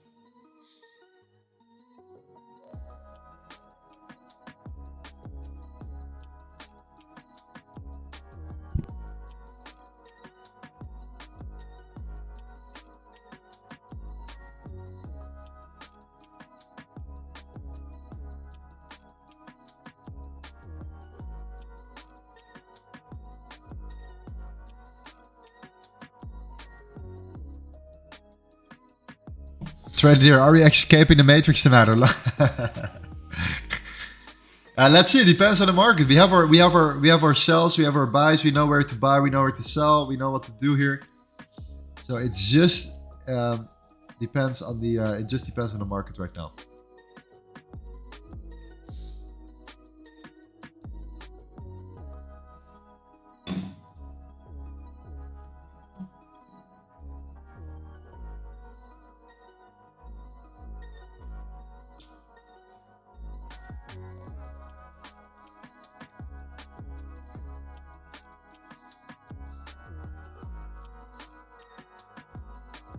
Jailus says I'm scared to trade now. Okay, well, if you feel that way, that it's actually it's good that you can reflect. I think that's important to then just step back and just to observe the market, because there are definitely scenarios where you probably don't feel that way, and I recognize it because I had that same feeling for a very long time as well, and when I then still traded, I actually shouldn't have. So it's a good way of self-reflection here. It's really good.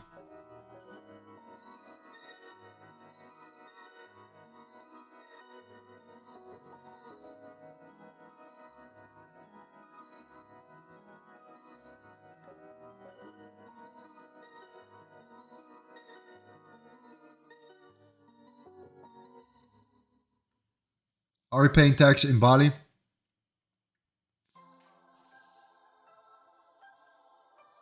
Yeah, it's lower than in the Netherlands, that's for sure. But there are some rules indeed.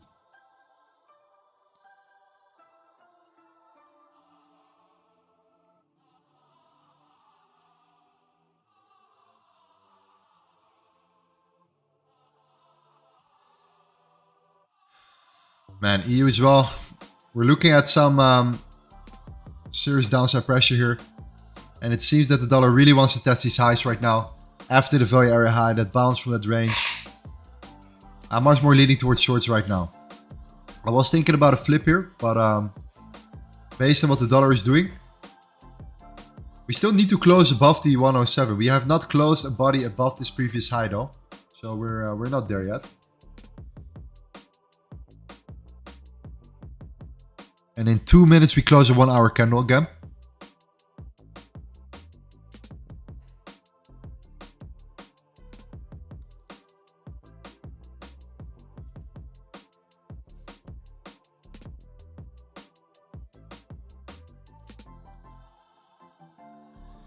I can request, or Trunka says I can request a payout of $1,089 right now, and that money would help me a lot at the moment. But I also think I need to be paid till the month is over. Maybe I have more, maybe less. What is your opinion? I can really not make the decision for you. I don't know your personal situation, you know, your money situation. It's really, really, really up to you. Really up to you. Anything trading related, I can give you some more advice here, but in regards to this,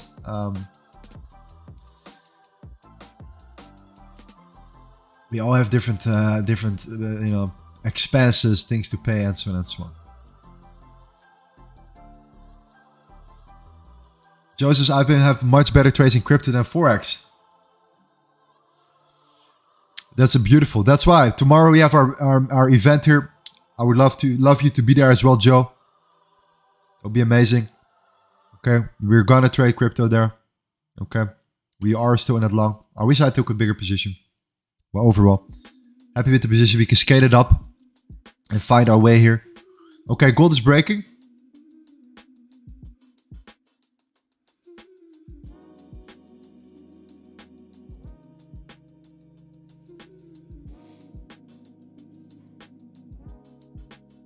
I like this wick formation. I like what we're seeing here. I like how the dollar is getting pushed up.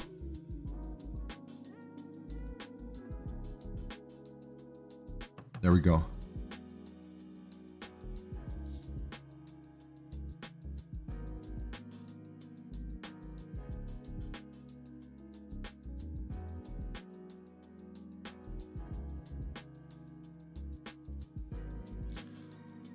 Okay, we have closed. Now we're up to something here. Dollar closed above it. There we go. Okay, we're up to something here. Dollar closed above, gold block closed below. Let's create a top wick. Let's do it.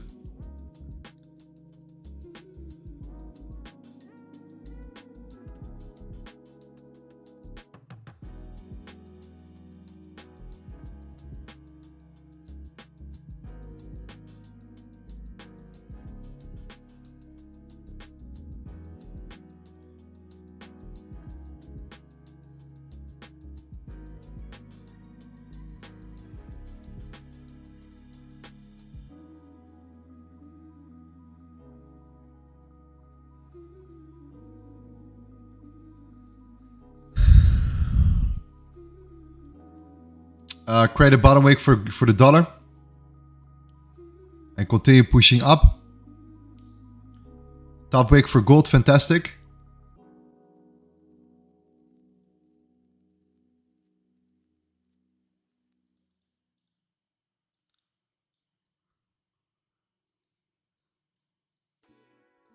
Wait for the dollar here to create that wick. And to flip green, push up.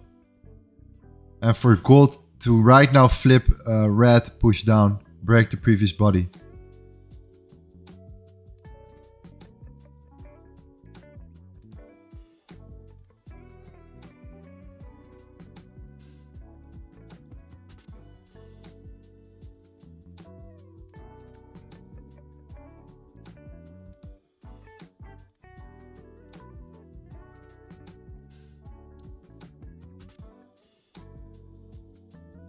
Okay, dollar is doing it. Let's look for the push here.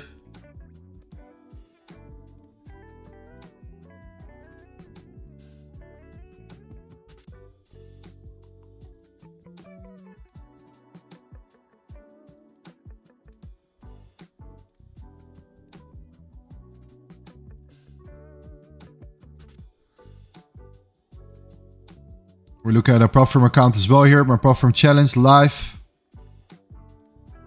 Stop loss will be above the previous wick.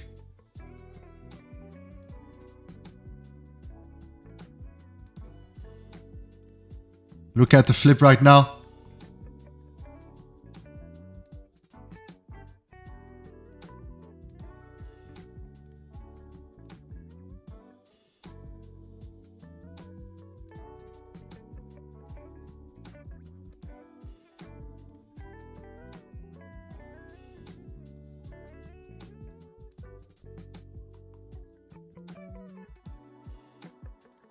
What?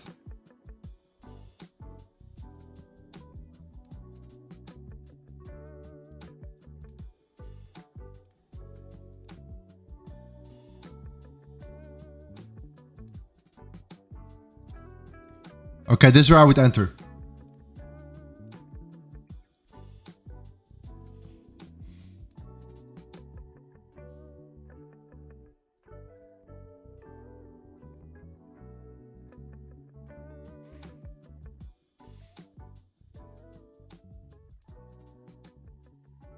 There we go, yeah.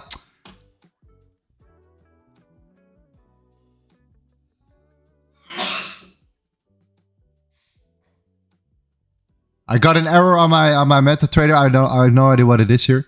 I need to figure it out.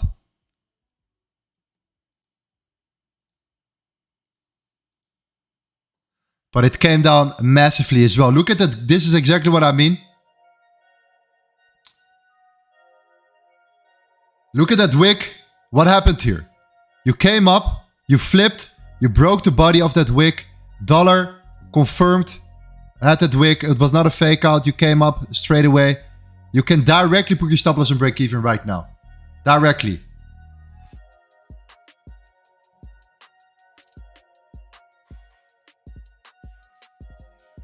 Yeah, I didn't work anyways. We'll check it out later. So that means at that flip right now, you can push your stop loss and break even as well here. Okay. This is what you want right here.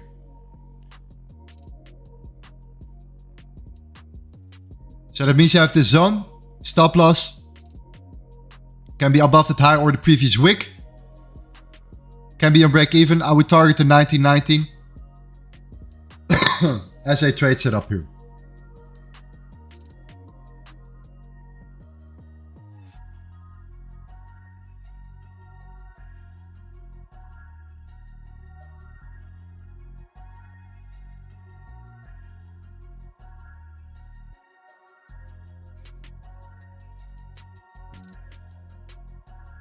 Okay, who's in gold right now? Let me know.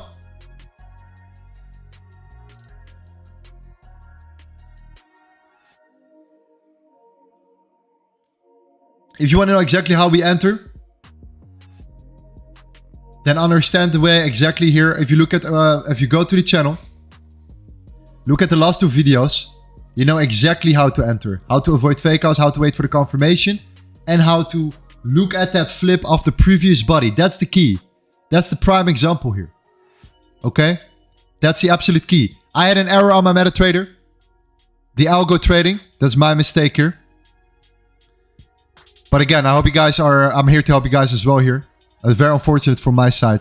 Anyways, it's a prop firm challenge regardless. But the flip is where the magic happens here. Okay? So what happened? You closed. You waited for the top wick. Then you see that flip. And that flip right here, where the body surpasses, so you created upper wick, you reverse, it surpasses the previous body, that's when you enter. Stop loss then goes above the previous wick. If you want to play it safe, you can place above the previous body wick, but that depends on your target. Okay? So I would already start taking out some profits here. And at least secure yourself on break even right now.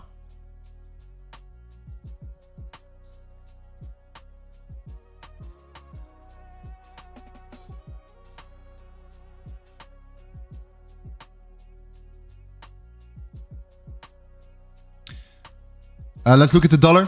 Dollar is still pushing though. Dollar is still pushing up. So gold is coming up, pushing up right now, but the dollar is pushing up here. So it's not gold. It's not the dollar, it's gold. Okay? So you can hold it, in my opinion. If the dollar was flipping, I would say close your position in full here. But at least take some profits right now. This could be a great moment to take some profits regardless right here.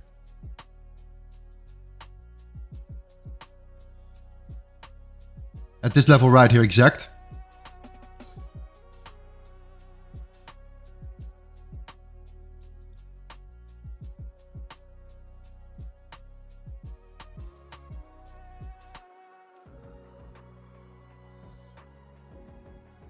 So the dollar is pushing up. It does exactly what we were talking about here. We came, we bounced, we closed a higher high. We came back down a little bit. We created a lower wick and we continued our journey up here. These lower wicks, these top wicks are extremely important. And that's what's aligning here.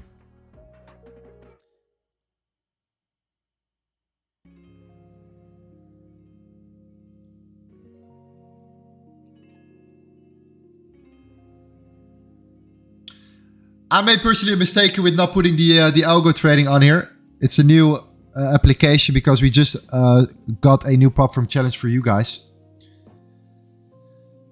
So my trade didn't execute.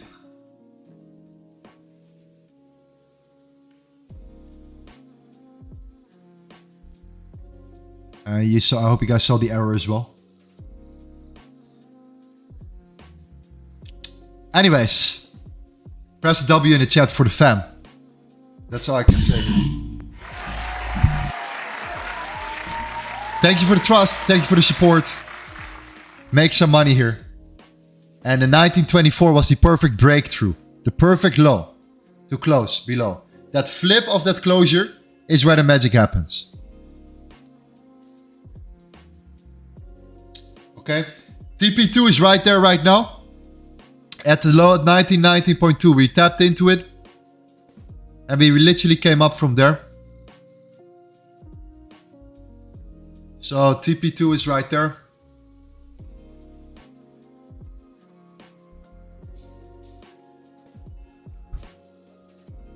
A lot of demands are coming into play here. You can say you're out. In my opinion, is there more downside potential? Yes, there is. However, based on what gold is doing, I would start taking profits. I would not wait too long. I would start taking some profits and just keep scaling down your position right now. Okay? Why exactly 9024? 9024 was the area with multiple touch points. We had the horizontal support right there. We had multiple touch points already. We wicked below it a couple times, but we didn't never close the body below it. So the moment it did, and it came down this time, boom. We saw the beautiful closure.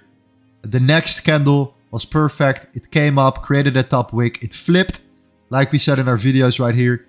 And that was the entry. Stop loss above the previous wick. Continuation to the downside.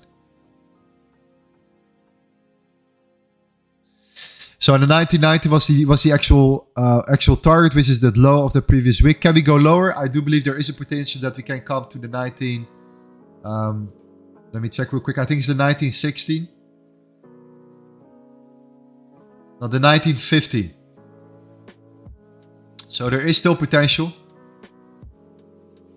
A little bit lower if you wanted to take it to the 1915 here. Why not using the volume profile here?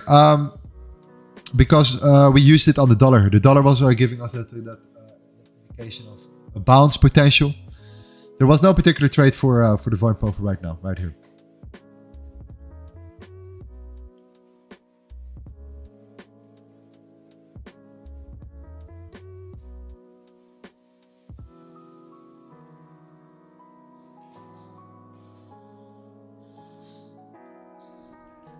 Jonathan, well, that's Friday nights, drinks, steak, and caviar. GJ's is not moving. Euro also came down. Euro is now in an interesting position right here. We have this low here. We have to close below that level. This is interesting for me still, if we can close below that level here. So I might take action here. In 17 minutes. Okay. I might take action on EU as well.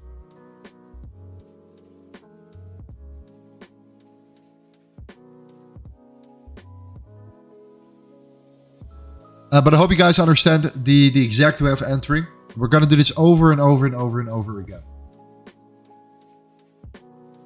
Everyone has their own way of entering a position. I found this is the best possible way. The flip of that body after that closure.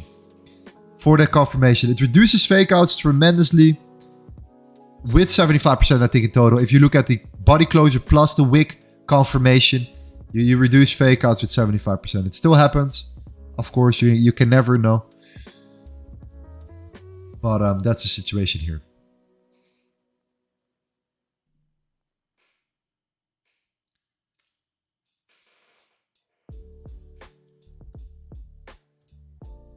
So who won here? Let me know in the chat here who won. Did you make some money? I would love to see it. And I keep a close eye on EU as well. At this particular moment here. We have 15 minutes till that closure. Because the dollar is not done yet.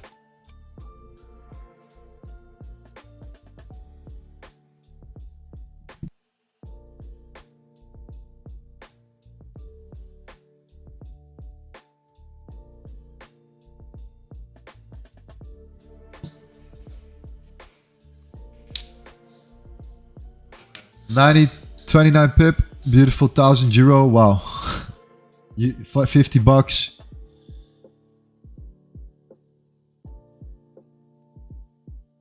I triggered a sell position to me from 1929. Amazing. Closed in full win. Okay, amazing guys, fantastic. So what do you right now? Scalping, quick in and out. It's in essence scalping. Yeah, I would say it's scalping. However. You take advantage of the momentum that's built. And the confirmation comes from the dollar index. So not from gold. The dollar index is the confirmation here. The dollar showed us that bounce, that closure above, that potential continuation to the upside. It was perfectly after the news, before the next news here. So it's all looking really, really good from there. In this particular moment, you're going to take out the lows here. So what happens is that there are a lot of stop losses built up below this level. And that these stop losses right now are triggered. That's why this is a TP point. Because the moment these stop losses are triggered, potential buyers step in as well after that. So instant buy, sell, or sell orders are triggered. Therefore, we're seeing a reaction here. usually tends to come up and to then continue to the downside if our target is truly the 1916. But in order to be certain, you just want to, take your profits right now, and that's it. Take your profits, get out, secure yourself on break even, and that's it. So let's say your average order entry is at like 1922, a little bit lower. Okay, it's not perfectly there. 1922.9, let's say. Then you should definitely secure yourself and see what happens if you have a bigger target, but you should have closed already at least 50% of your position.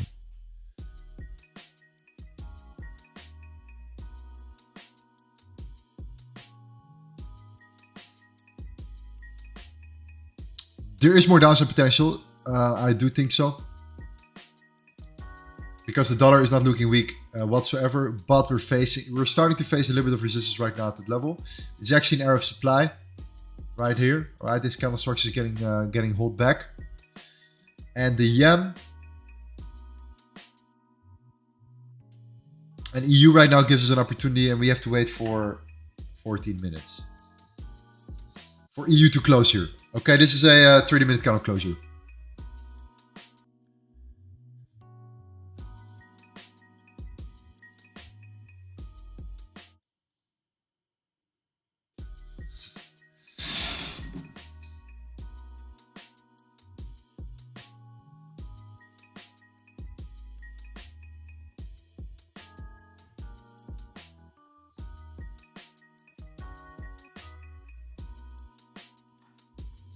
Omar says, all day I'm with you for a trade and I skip 1 minute and boom, I don't take this trade, please. Okay, go for another one. I'm looking at EU. I'm looking at EU right now as well. But that closure is important. Let's see how we develop here as well. So like, yeah, somewhat like this.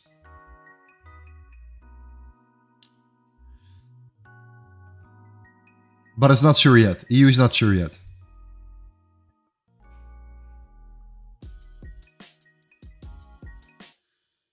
Okay, give me 1 minute, guys. Our next closure is in 13 minutes.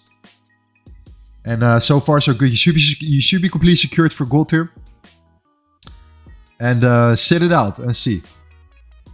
Be right back.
Okay, let's see what's happening here. All right, so we're still getting pushed up right now. Dollar is indeed getting rejected by that area of supply here. Okay, so if the dollar now gets rejected, then we're gonna flip. Probably we're gonna come up here. But yeah, let's see. We have around 9 minutes left for that closure. Euro is also massively getting bought up, of course, now because of that. So also let's see how we close below and if we can close below the 109.796 as well. And yeah, let's see how the dollar develops right now. We need to come up here. And we need to push further. But let's see what happens when we bounce from the 101.7339. And I think this will then be good. I think the entry for gold in general, if you guys entered around this level here, let me know where your entry is for gold. Let me know in the chat here.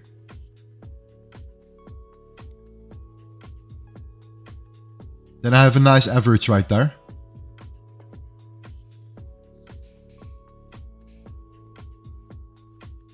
The flip, okay, that's beautiful. If you entered from the flip, fantastic. 1922.3. Okay. 1923, beautiful.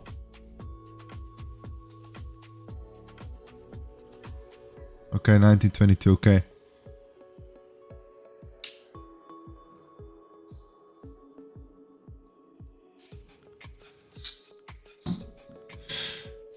Okay, in this case, then you can just wait for your potential setup here. And just play it out here. You should be secured completely. And if the dollar decides to flip here, then we'll find out. But so far, so good. It's holding strong and just getting pushed back at this particular moment. We might see a little pullback to the 101.73. And if that happens, then gold will might come up to the to this level here. Which is the let me zoom out a little bit. Yeah, okay. Okay, we're facing resistance right there right now. Like 1921.5. But yeah. All the profits, the majority of profits should have already been taken out right here. 5 more minutes till closure. What are your rules for taking profit? For sure, set targets beforehand. In this strategy, what you want to do is you want to, follow the momentum. So that means that you can secure yourself quite easily as well. And quite quickly.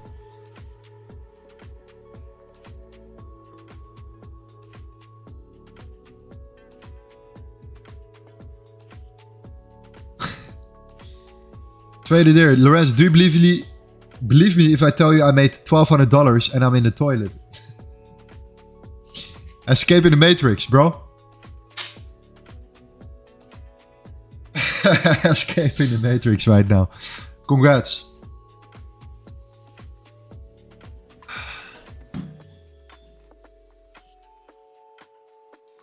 GJ not moving.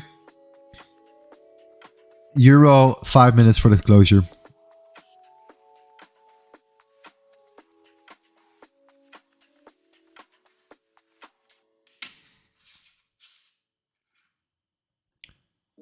Lorenzo, why don't you use trend lines? I do. I do use trend lines. I use trend lines. I use horizontal support resistance. I use supply and demand. I found ways to combine it all and to simplify it as much as I can.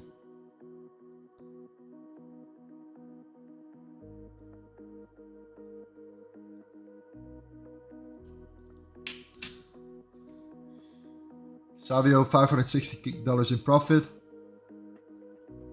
It's great to hear, brother. So far, this new way of trading together with gold, GJ, maybe another pair of it, it makes sense. It makes sense right here. We have only been winning since we started.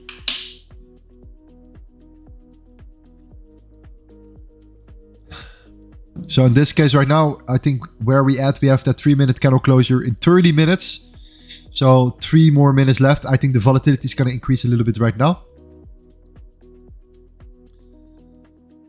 But yeah, let's see. I'm very curious as well. I'm very curious to see how we close. And where we close here.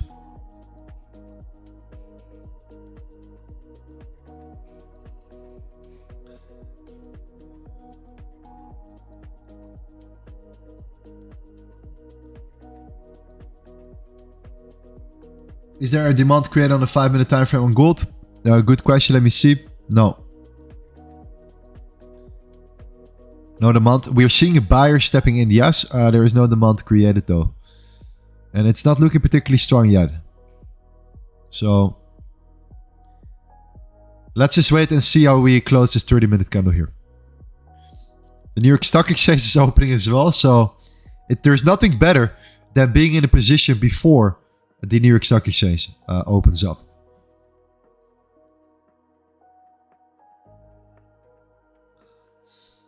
How do you set up your MT4 to see how much you're risking on the top right? Use a tool called Magic Keys. Look it up. It's an indicator.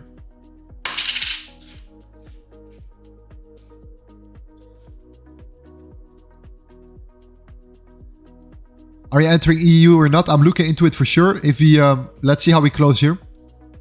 2 more minutes left. Potentially looking for the continuation to the downside. However, we have to see and wait what the dollar will do. We have the 30-minute closure. Let's see how we develop here. We're gonna come down for sure a little bit more.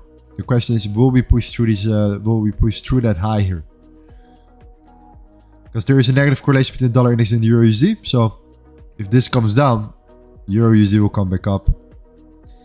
So wait a little bit here.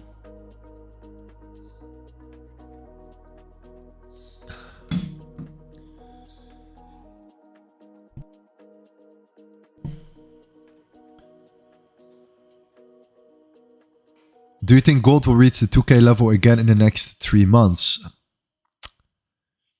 I think that there are a lot of experts very bullish on gold over the medium long term. And it doesn't come from me, but from like very solid sources. Like Garrett Soloway, he's one guy. You should look him, check him out here. I really like the way he does his analysis as well. And the way he explains, especially talking about gold and commodities. Bitcoin as well, by the way. It's very interesting. And they all expect new highs at the end of the year.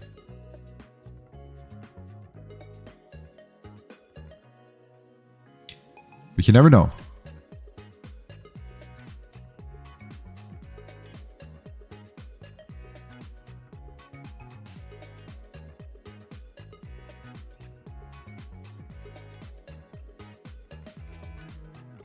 Okay, 1 more minute.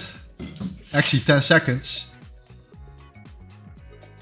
I'm not in yet. I'm not gonna enter straight away yet, just so you guys know. Let me write down. Because the dollar is now getting rejected though. So we have to take that in consideration. It was either, you know, EURUSD or gold. We chose gold when we broke down. Okay, we have a closure.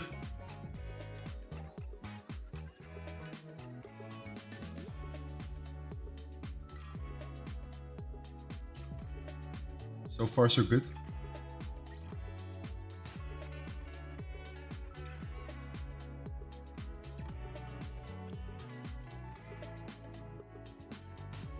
It's weird how the candle creeps back up in the last seconds. That happens all the time.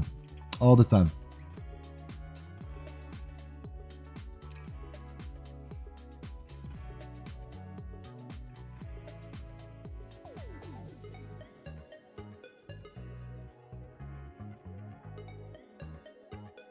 I'm gonna set an alert here. I want to see a little bit of bigger wick to the upside.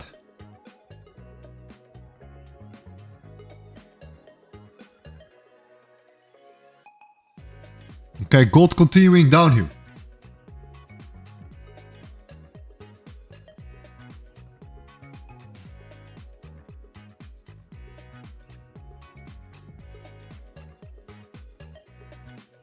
Lifting centers just sold for a profit of $123 on my first ever trade. Amazing, beautiful.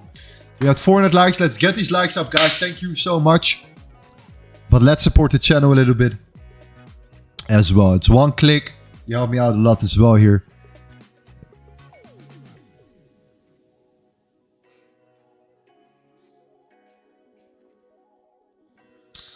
Thank you. Okay, demand comes up, back up. Why? Of course, the New York Stock Exchange is open.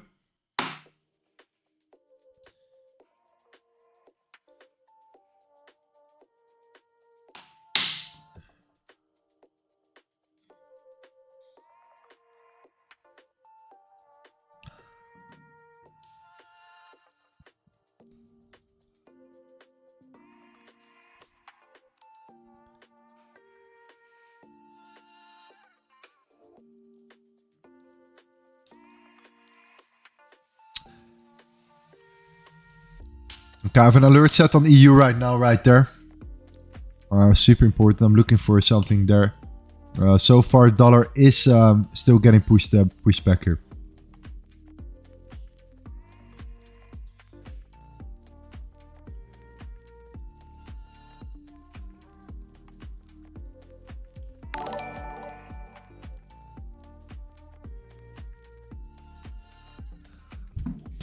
But how did you discover this strategy? So it's a combination of a lot of different strategies combined, right? So it's like, this is quite a common strategy, the way we enter, but the way we analyze is based on supply and demand, correlations, of course the baskets, right? The currency index, and all these other things related to it as well.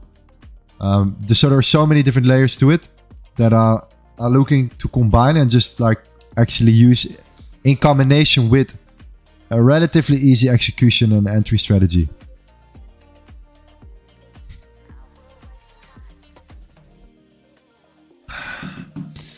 What's the V3 rule for? The V3 rule is the rule which gives you access to our private community where we host private live streams as well.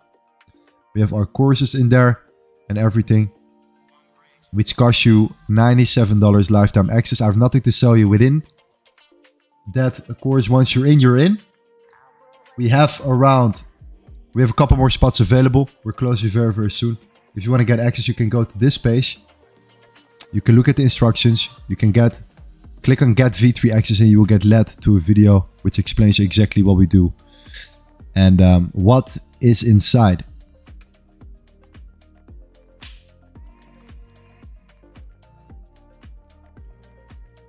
Okay, EURUSD came up. Right now it's testing the highs of these, the lows of these or the highs of these lows, let's say. Okay, so we're coming back up towards that level. Let's see if you can flip here. Let's see what the dollar is doing.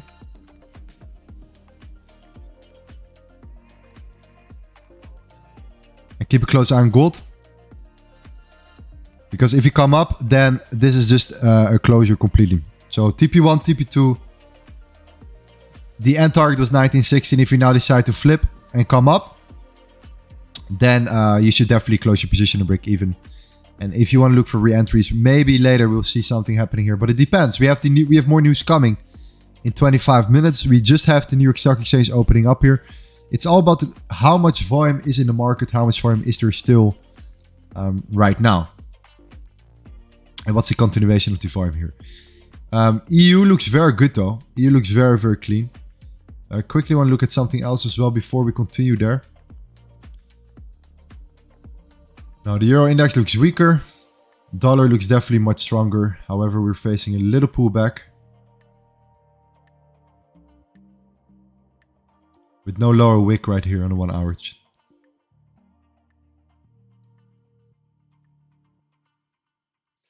We might see it flipping. We might see a little... I'm still going to be patient with the entering EURUSD here. So I'm still not in. Just because of the dollar and the weakness of the dollar here right now.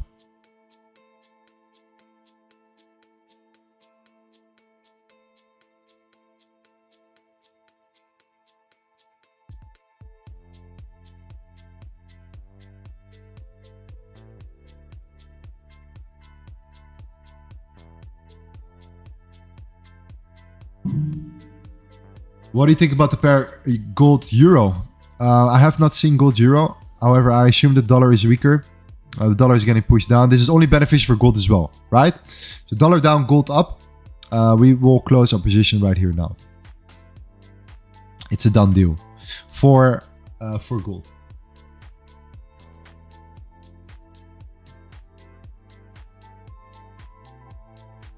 Okay, congratulations. Press a win in the chat. We should do a giveaway later on today as well. Forgot about this. I didn't mention this at all today. We're definitely going to do a giveaway here. Okay. Press a win in the chat. All right, let's go.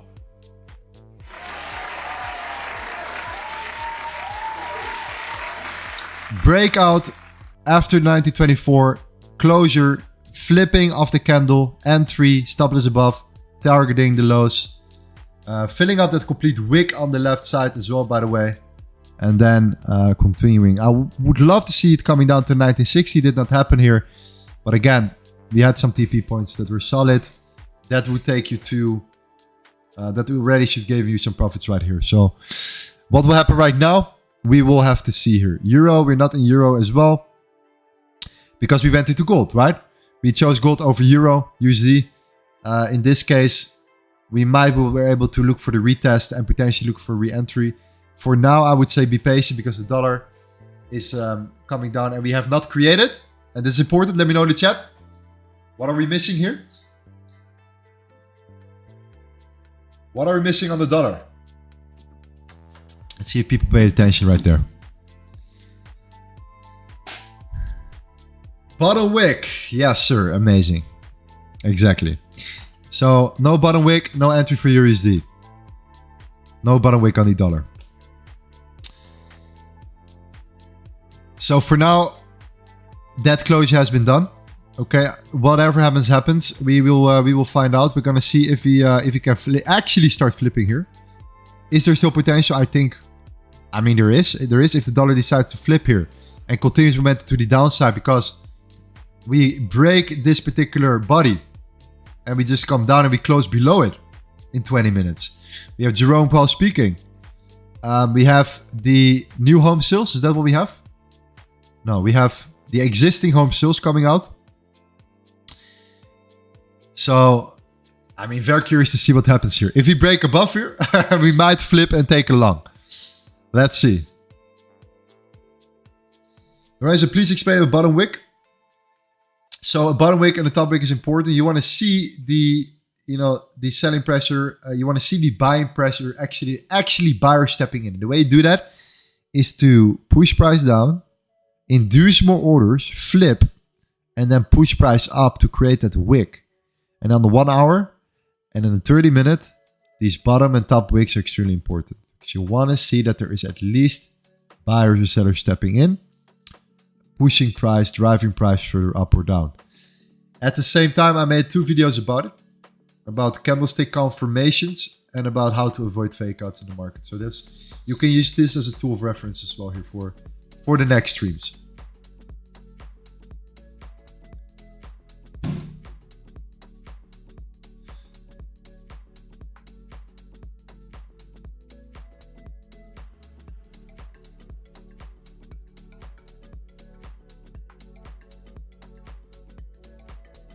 So 20 minutes for the news. My suggestion is for now to wait for the news because it's so close. We have news coming plus an event starting. Uncle Jerome event. We're not going to listen to this whole event today because I've seen it yesterday already. You know what happened at that moment there. It was it was not that. It was a little bit boring. Volume was dying out, and you know what happened yesterday. So again, the move happened before, like yesterday as well. Same scenario right there. So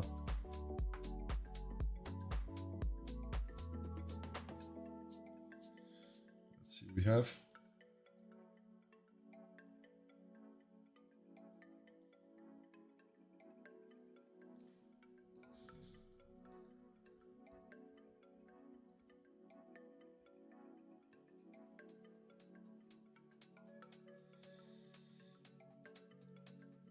This might be the worst week to trade gold. Well, it is definitely not the best, but so far so good. We had a trade on Tuesday and today. Yesterday, we know what happened yesterday. It was just there was really nothing yesterday. So overall, so far so good.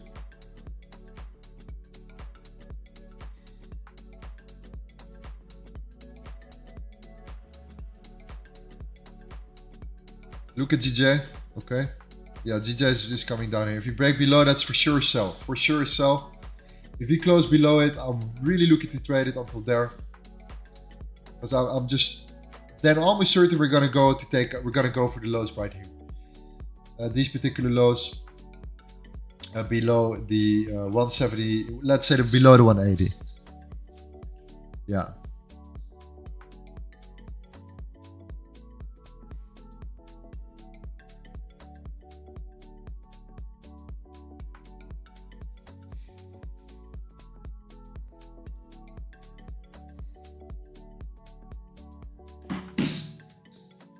Beautiful.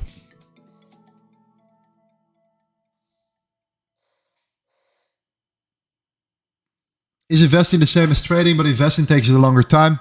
Investing is not the same as trading, but you can definitely use and qualify yourself as a better investor by understanding trading better as well.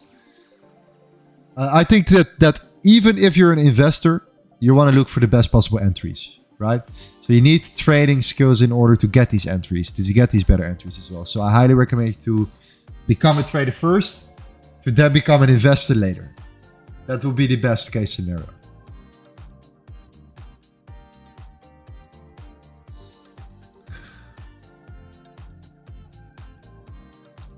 So the euro is indeed pushing here, but we have news coming in 15 minutes. The dollar is now facing that resistance below that level here.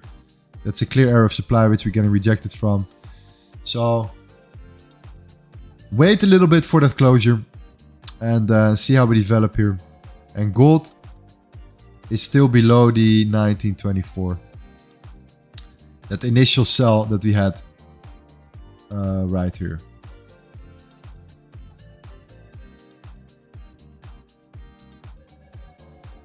Nasdaq long, Reese. Bottom wick on the 30-minute dollar index good. Re-entry or gold, wait for the 1 hour wick. So there is no bottom wick for the dollar. If there was a bottom wick for the dollar, I would say re-entry possibility. But I think if we come down right now, then gold will just continue its momentum back up again. And we will break above that resistance, which was initially support at 90.24.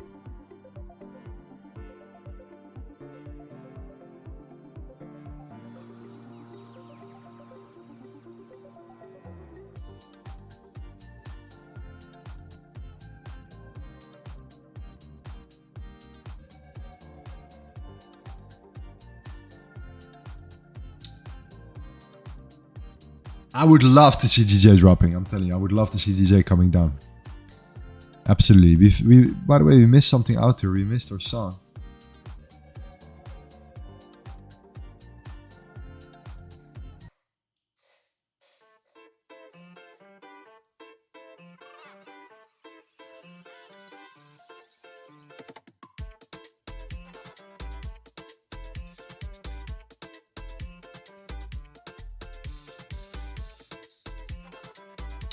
Marta, why can't I make perhaps your PayPal? I don't have credit card. Open a customer support ticket and we will figure it out right now.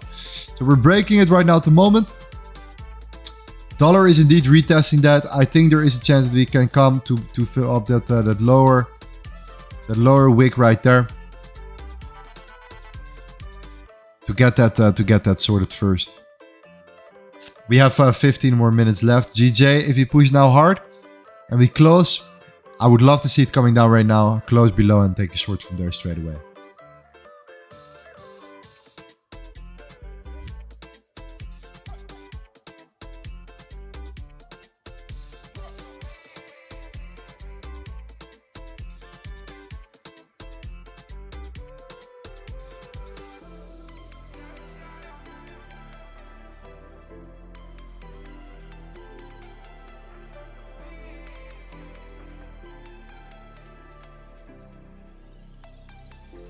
Let's go. All right, beautiful. Okay, I hope you guys made some good money here. I'm looking for the next one. Let's see what happens right now with the 1 hour closure. The news coming out, many different layers. The question is right now, is gold gonna flip here? Is gold actually gonna flip? That's the question. we will find out. We will find out here very soon.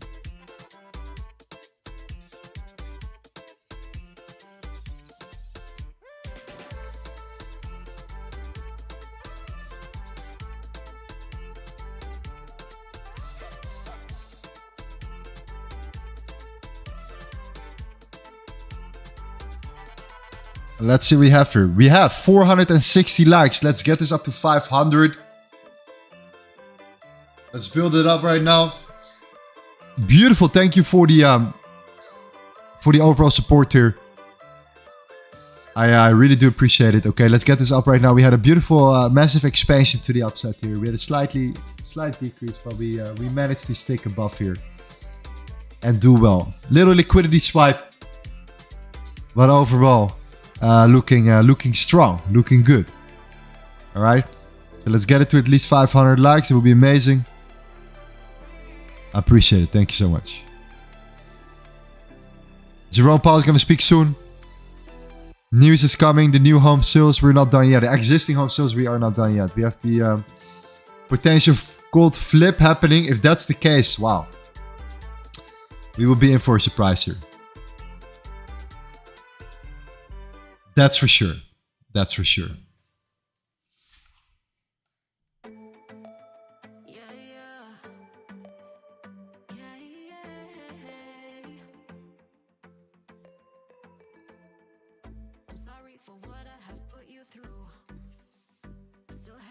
Let's go.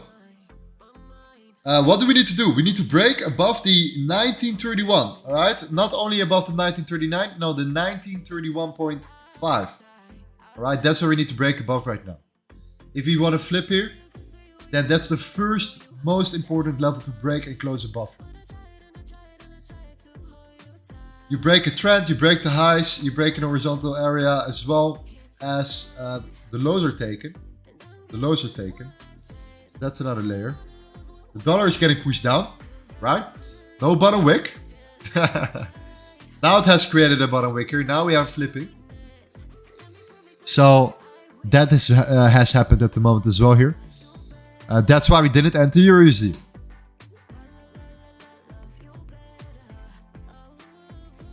So let's be patient for the flipper. We have around 10 more minutes for the news and everything around this as well here.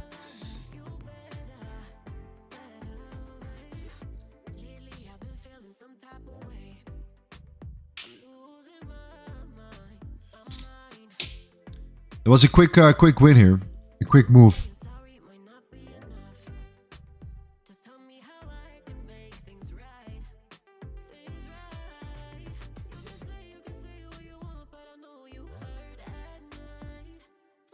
I think it was a quick like 45 pips.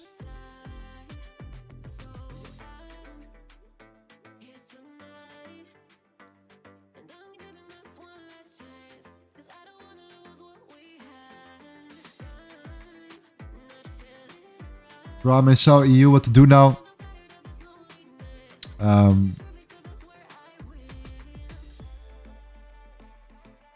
Yeah, so if you break below the with the dollar index, if you break below the 102.161, I would close your position. If you don't break above it and you hold here, I would hold it and secure yourself if you are coming back down.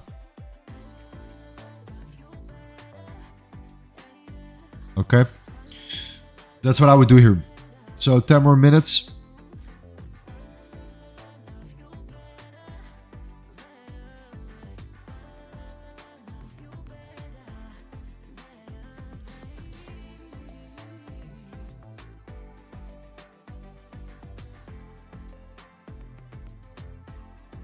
Look at oil. How did you draw the equilibrium? So the equilibrium is not exactly the equilibrium. It's not like 50% of that exact range, like on the dot, but it's just within this sell and buy spectrum that we had here. We sold below the 1924. It's right in the center. You see that we're facing a lot of support and resistance right here. We're facing resistance here.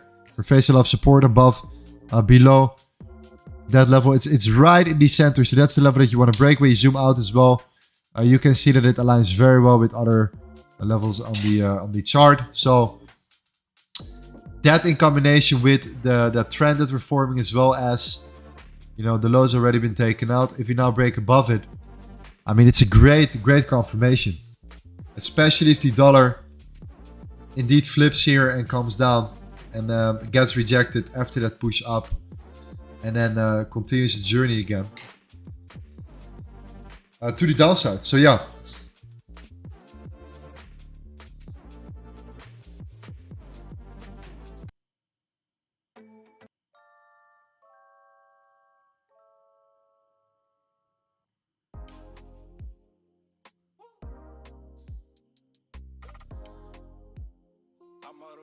Several more minutes. We have news coming.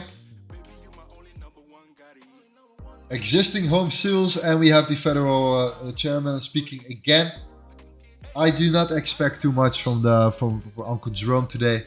I have more hope for the existing home sales today to see if there is still some volatility coming from that spectrum right there.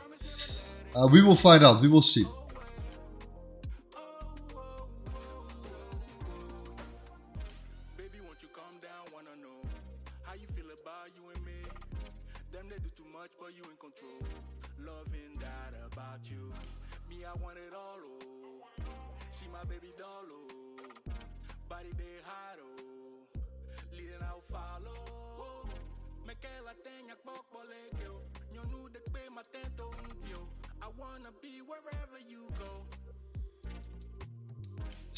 Six more minutes left.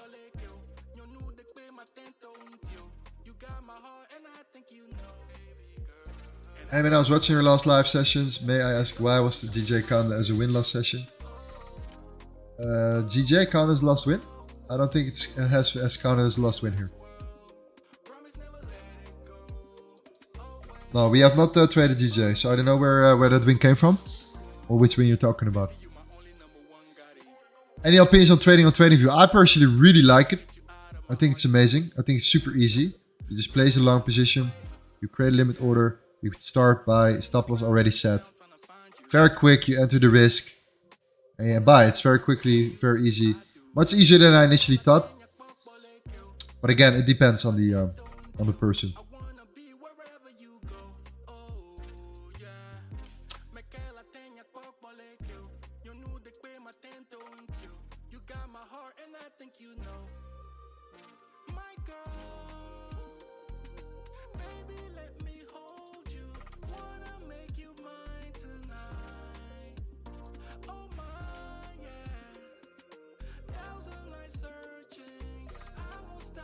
Why are we trading GJ between London and New York if GJ is in the Asian session?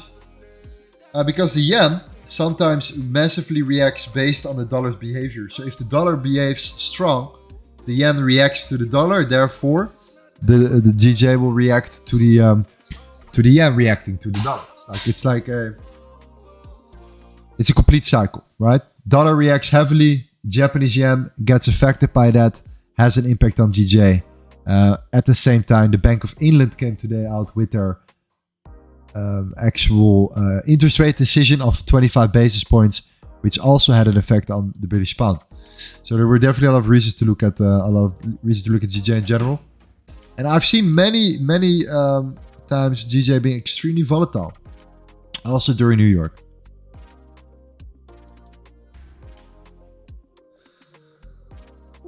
That's absolutely the case here. So yeah, we can quickly go to the US oil as well and see what's happening indeed, if there is something there.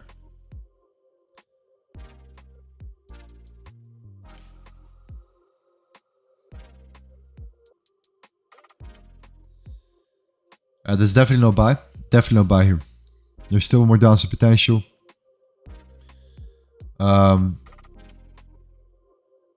Unless you create serious highs internally, but you need to break the 71.2. I would until that moment I would just look for sells, but at the same time you expanded already so much here that you want to wait for retracement here. Dollar is indeed flipping right now during the news or before the news here, so I'm very curious how the news will actually pretty much affect the dollar right now, while we're looking and still observing gold here.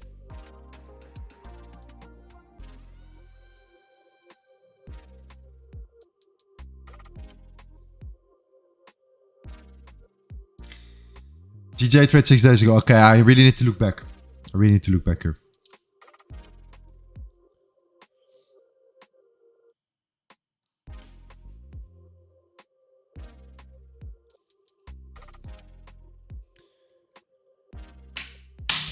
So yes, first trade in the books. Let's see if we can find one more. And if it makes sense after the news. We're gonna see and observe.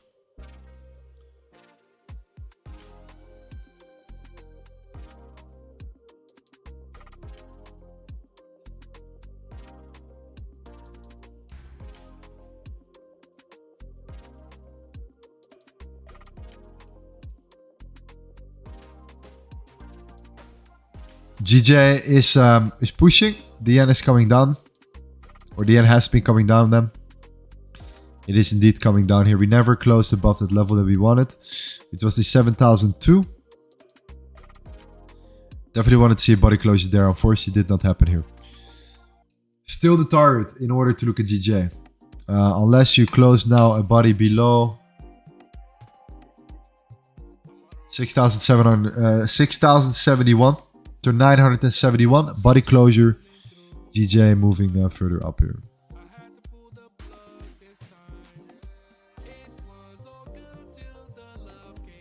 $182. Yeah, 182 is the high to break. Okay, 2 more minutes and 1 more minute left for the news here. Let's see how we react.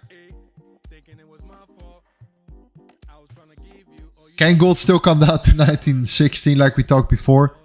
Let's see if it happens. We will find out. We're almost there.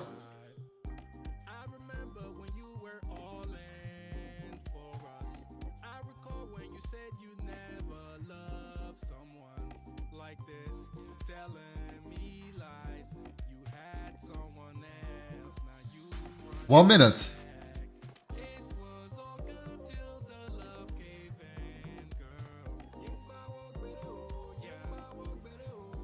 I'm actually mainly curious to the dollar here.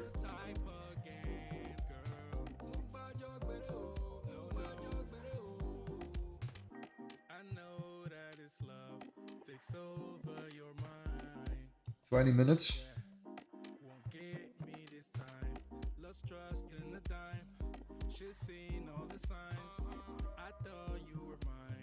Oh, 20 seconds here. 10 seconds right now. Let's go.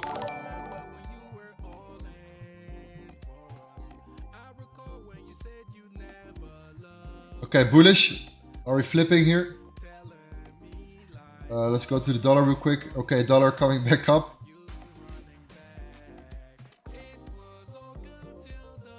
Yeah, okay, sells below for EURUSD, sells below 109.768. Definitely. Definitely for gold right now. We're pushing back up again. Yeah, I think for gold let's see, we're gold right now, but we took our trade from 1924 to 1919. And now it's still within that range. So we already took profits in both scenarios. So now I think the best thing to do is to wait for the break out of either of these zones here.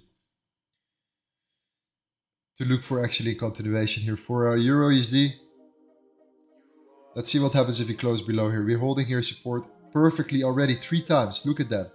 With this body, these 2 bodies right here. Give us a body closure below that. A body closure below these levels right here. That would be amazing.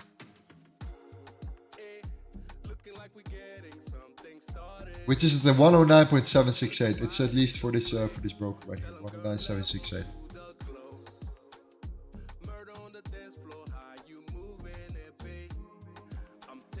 I have not too many expectations here. I'm maybe gonna watch the first 10 minutes of Jerome Powell. Let's see what's happening right now. Okay. If something is happening here for gold, and if gold actually reacts to what he says here, because today was not really, yesterday was not really a big deal. Only at the beginning. The first like 10-15 minutes were interesting, but that's it.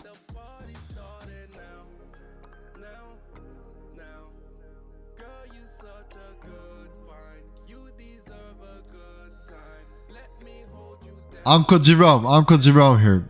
Okay, gold is indeed pushing further down.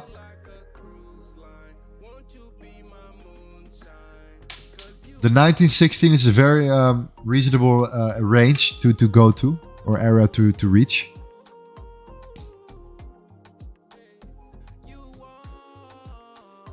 And especially if the dollar decides to push further through. Right now we have that wick.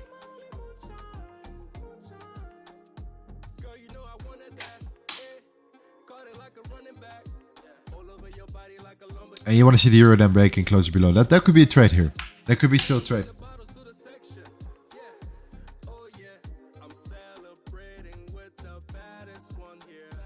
Yeah. So gold, we had these sells below here. Euro USD right now, we're looking at sells below the 109.768.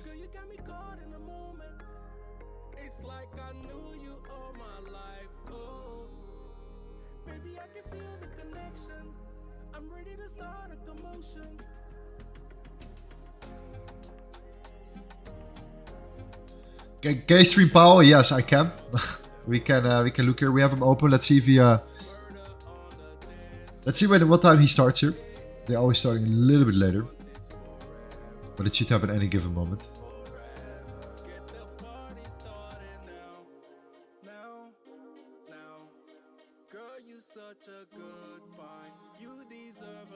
Wick too small, I agree. Wick is on the smaller side. Absolutely.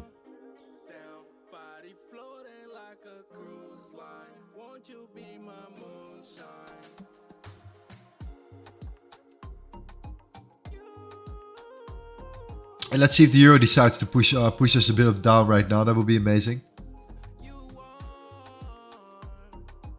Before that, we have to see a rejection here.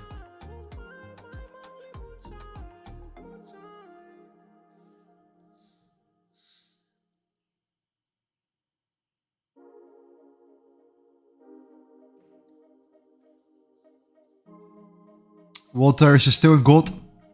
Okay. Did you try using options? I have played with options a little bit before, yeah.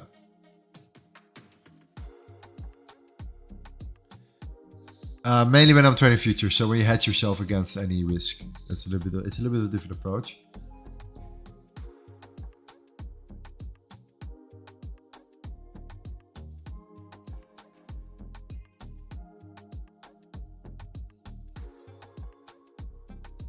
Okay, there we go. We need Uncle Jerome is live. Opportunities. We need high wages. Give it 15 minutes. Prices. Prices are the current problem, but it's been decades since inflation has been a perfect excuse to increase profits by raising prices far beyond the costs of their inputs.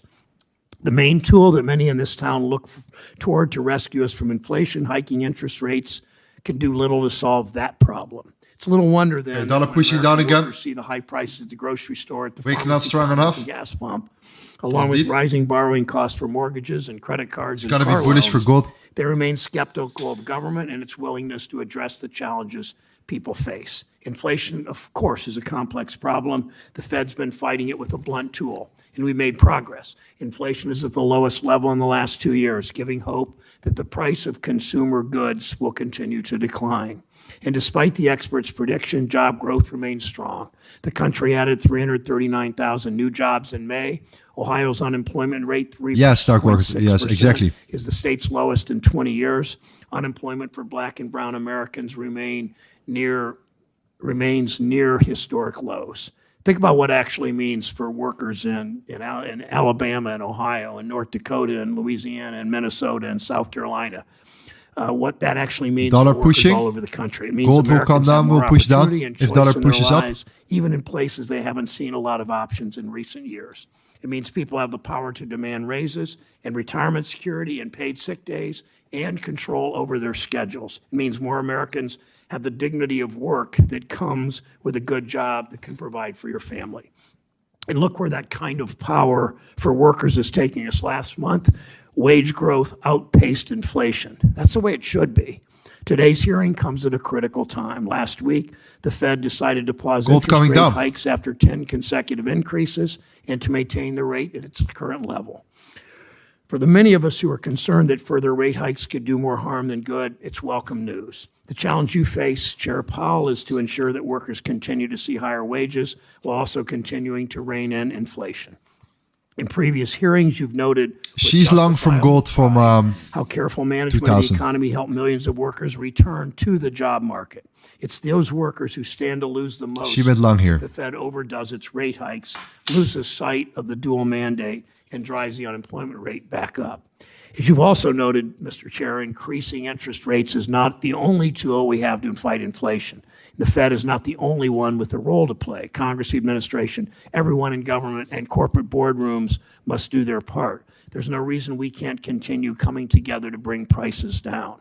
More policymakers are finally recognizing what those of us in Ohio have known for years, that outsourcing the production of pretty much everything may mean higher profits in the short term, but it won't lead to a resilient economy with a strong middle class in the long term. We've taken steps to strengthen our supply chains in hiring. So euro came and down, bringing no critical closure below here. manufacturing back to the U.S., the CHIPS Act, the bipartisan infrastructure law, a number of things. We must continue that progress instead of lowering demand, which is just economics textbook jargon for making people poorer, laying off workers, denying raises. Instead of lowering demand, we can produce more, we can build more, we can grow the economy from the middle out. It's also our first semi-annual report from the Fed since the string of bank failures this spring. Those failures were caused by the same issue at the heart of so many of our economic problems. It's the Wall Street business model. Executives lay off workers. They put short-term increases in quarterly profits and their own compensation above everything and everyone else. At Silicon Valley Bank and Signature Bank, those in charge pushed their banks to grow too big, too fast. They made risky bets. They got massive profits. Executives were paying themselves bonuses right up until the moment that at least one of these banks crashed. To most Americans, that's not surprising. People have gotten all too used to big bankers treating the industry more like a game, or maybe more precisely, an endless ATM for themselves, secure in the knowledge they won't pay any real price if things go wrong. Mr. Chairman, as Senator Scott and I teamed up on a 21-2 vote yesterday, those days for bank executives are over. Chair Powell, I look forward to hearing today how the Fed will protect American workers in the fight against inflation and promote an economy with a strong, growing middle class. Senator Scott. Thank you, Chairman. Chair Powell, thanks for joining us today. Dollar not strong enough at the moment. Your last appearance before this committee was about 4 months ago, just days before the collapse of two banks. And while we continue to investigate those bank failures, it's important to examine the macro factors such as rising interest rates that contributed to the bank failures and the current economic stresses American families face every single day. Looking through the lens, I want to turn to you in your role as Chairman of the Federal Reserve, a role that requires constant scrutiny because the American people deserve nothing less than the best we can offer. Interesting how gold's coming down here while the dollar to succeed and the not looking that strongest strong at the tools to moment. pave their path. Euro's pushing up. Unfortunately, the bank failures earlier this year shook confidence in our financial system. But thankfully, our healthy and well-managed institutions stepped up, and we have been able to weather the storm.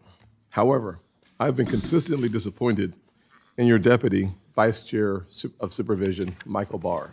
Just yesterday, this committee passed, as Chairman Brown just said, near unanimous legislation to encourage good corporate governance. But not just that. We also wanted to focus on the supervisory failure that was a part of the legislation. Those are not the same I like Mrs. Scott. actions taken by Michael Barr. I asked him twice when he was here before the committee if he would fire bad bank supervisors for the supervisory neglect that contributed to the epic failures of SVB and Signature. He would not commit to doing anything. And I would ask you in your role as the active executive officer, Dollar a lot of selling pressure take right now. some action, firing those responsible for missing what was glaringly obvious now to all of America, certainly should have been obvious to the supervisors. I've said from the beginning that this has been a failure Dollar flip potential, in yeah. three parts. the Let's see. SVB No, and Signature. nothing is certain It was until a we close failure below of the here. bank execs, the action that we took 21-2 yesterday, reinforces Congress is willing to take the lead and hold bank executives accountable. Second failure was a supervisory failure, and that requires the Fed to hold folks accountable just like Congress did. And third, the Biden inflationary economy that has drove prices really high and resulted in 10 rate increases from you all. In the wake of Silicon Valley Bank's downfall, as the vice chair released his report on the failures, we heard directly from you that your role was to announce it, to get briefed on it, but not necessarily to be involved in the work of it. So my question is, as you watch Vice Chair Barr roll out higher capital standards, it seems like your very clear statements is that you will be supporting as well as working to implement Vice Chair Barr's recommendations. But as you know, that the other members of the board, Governor Boatman has recently said that Mr. Barr wrote a report on Silicon Valley Bank's failure that provided his conclusions and went on to state that the report should be used to help guide second TP of our previous trade. Among policymakers, not necessarily just to rush towards implementation of Vice Chair Barr's recommendations. I'd love to hear your thoughts on that path forward, if in fact your job is to rubber stamp the decisions of Vice Chair Barr, or is your responsibility to take into consideration the Vice Chair's recommendations and then chart a path that seems to be consistent with what is in the best interest of our nation and, frankly, of our financial institutions? I do not believe that increasing significantly the capital standards is in the best interest of small businesses or people looking for loans. The more capital we put on the sidelines, the less capital there is for us to see our financial institutions loaning the money out.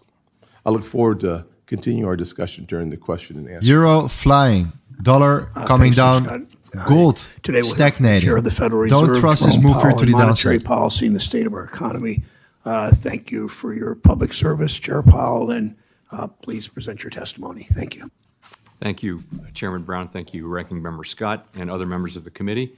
I appreciate the opportunity to present the Federal Reserve's semi-annual monetary policy report. Okay. We at the Fed remain squarely focused on our dual mandate to promote maximum 2%. employment and stable prices for the American people. My colleagues and I understand the hardship that high inflation is causing, and we remain strongly committed to bringing inflation back down to our 2% goal.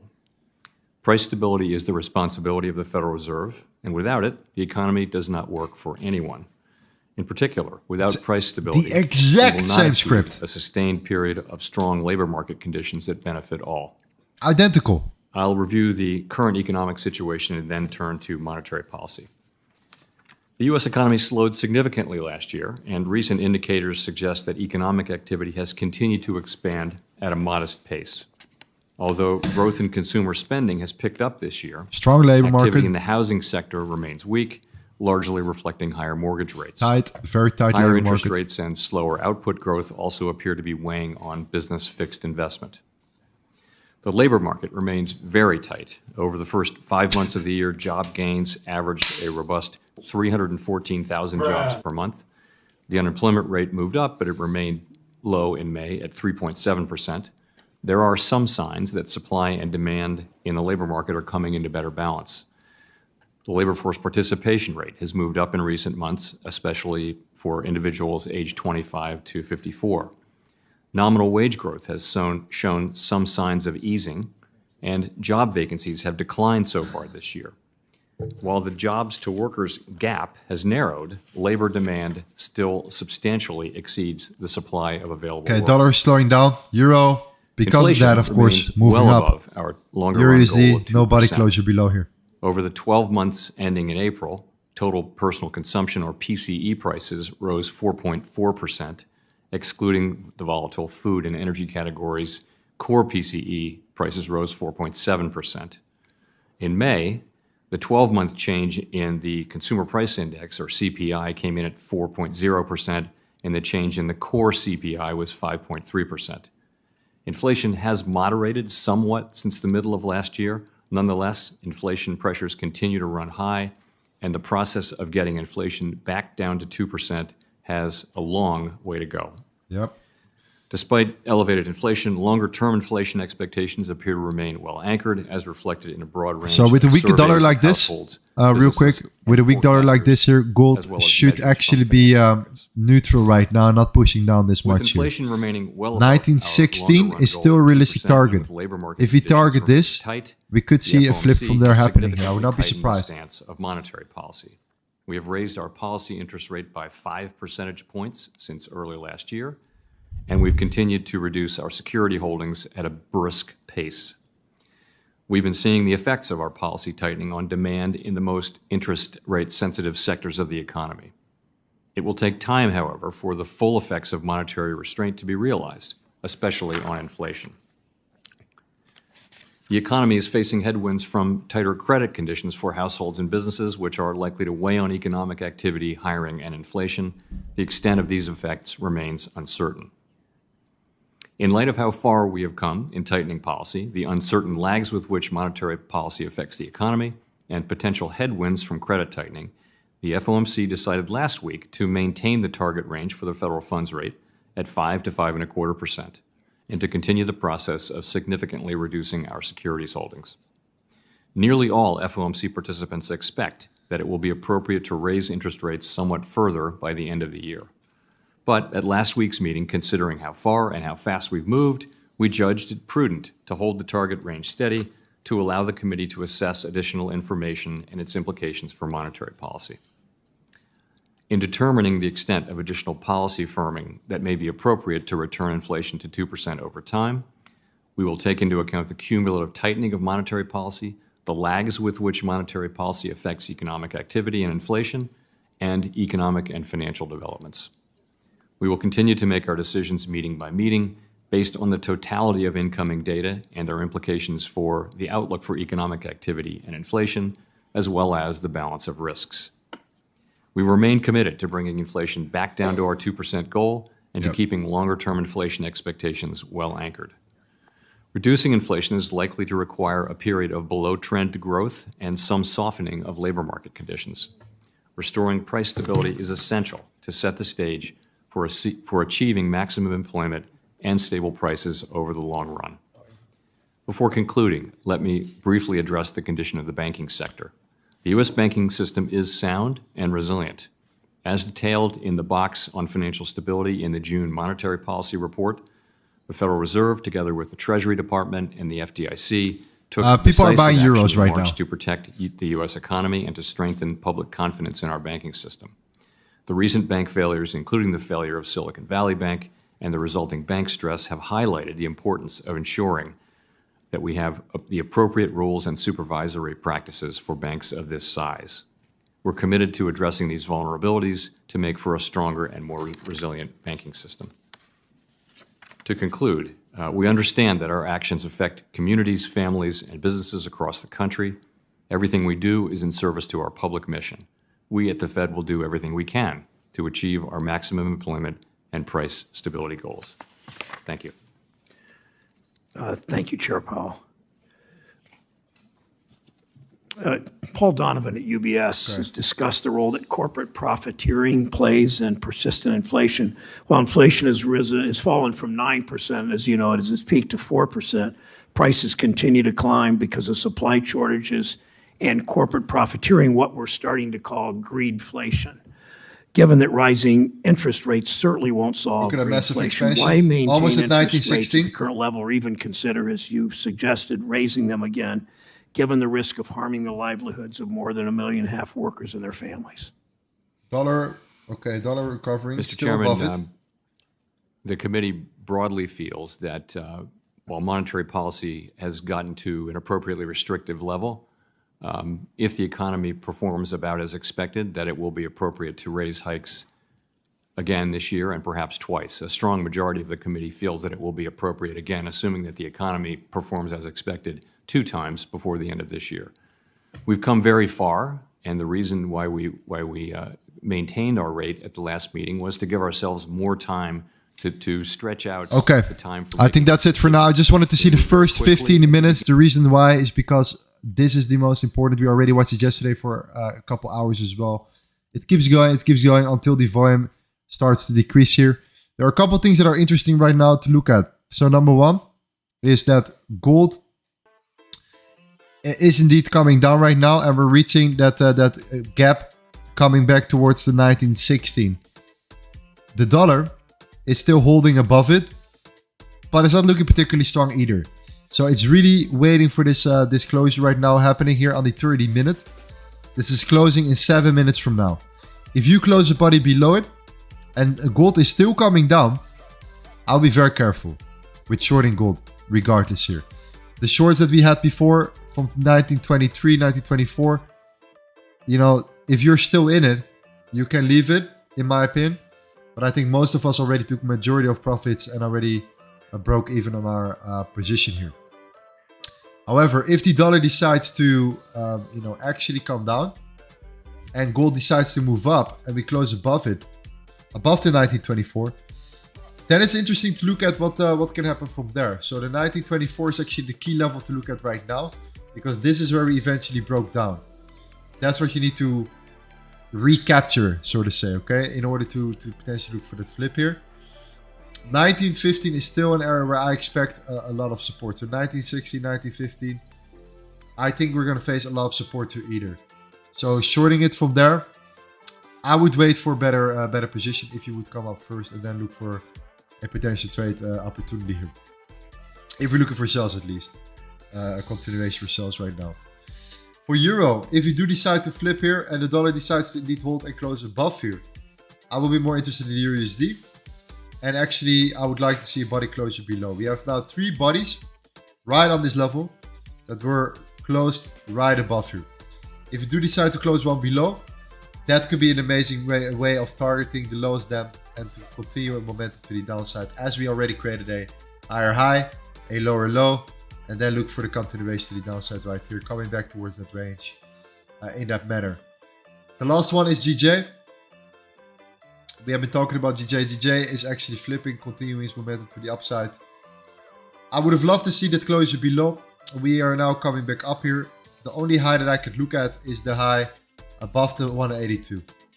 Because that's a high where we have not seen a body closure yet. We have been tapping into that resistance multiple times. We only wicked above it. A body closure above it here. And you can take it back all the way. And this goes pretty far towards the 184. So there is still potential. I'm not sure if there will be enough volume to actually go there and to get to that point.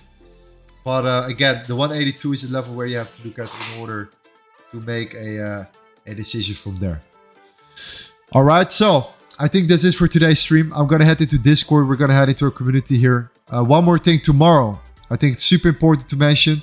We are in a massive crypto trade right now. I don't know why it's not working. Let me see if I can fix it. But we have a crypto stream tomorrow. It's a crypto mastermind. Like I said before at the beginning of the stream, the tide is turning. You want to be part of it. You don't want to be the guy, that's going to trade crypto when everyone is doing it already. You want to be prepared with a strategy. And that strategy I'm here to show you tomorrow. Therefore, I'm already working for you guys to create that correlation. Everything that we're building here, that correlation course I've created. The VIP access here, the live streams that we're going to host every Friday. So if you want to get access to that, you just go to the instructions, you read it. In essence, what you need to do, you don't need to pay us any money. You just need to sign up with an account here on either of one of the exchanges. You place $100 on that account. Then you apply. You get access right there. Within 12 hours, you get access to the VIP. I'll make sure it's faster. And then from there, you can actually join and benefit from our course and everything that we have created here for free. All right. Plus the live stream, the event is right here. We will have an announcement later as well. But it's time to win big as well here. And congratulations if you won today on our stream today as well.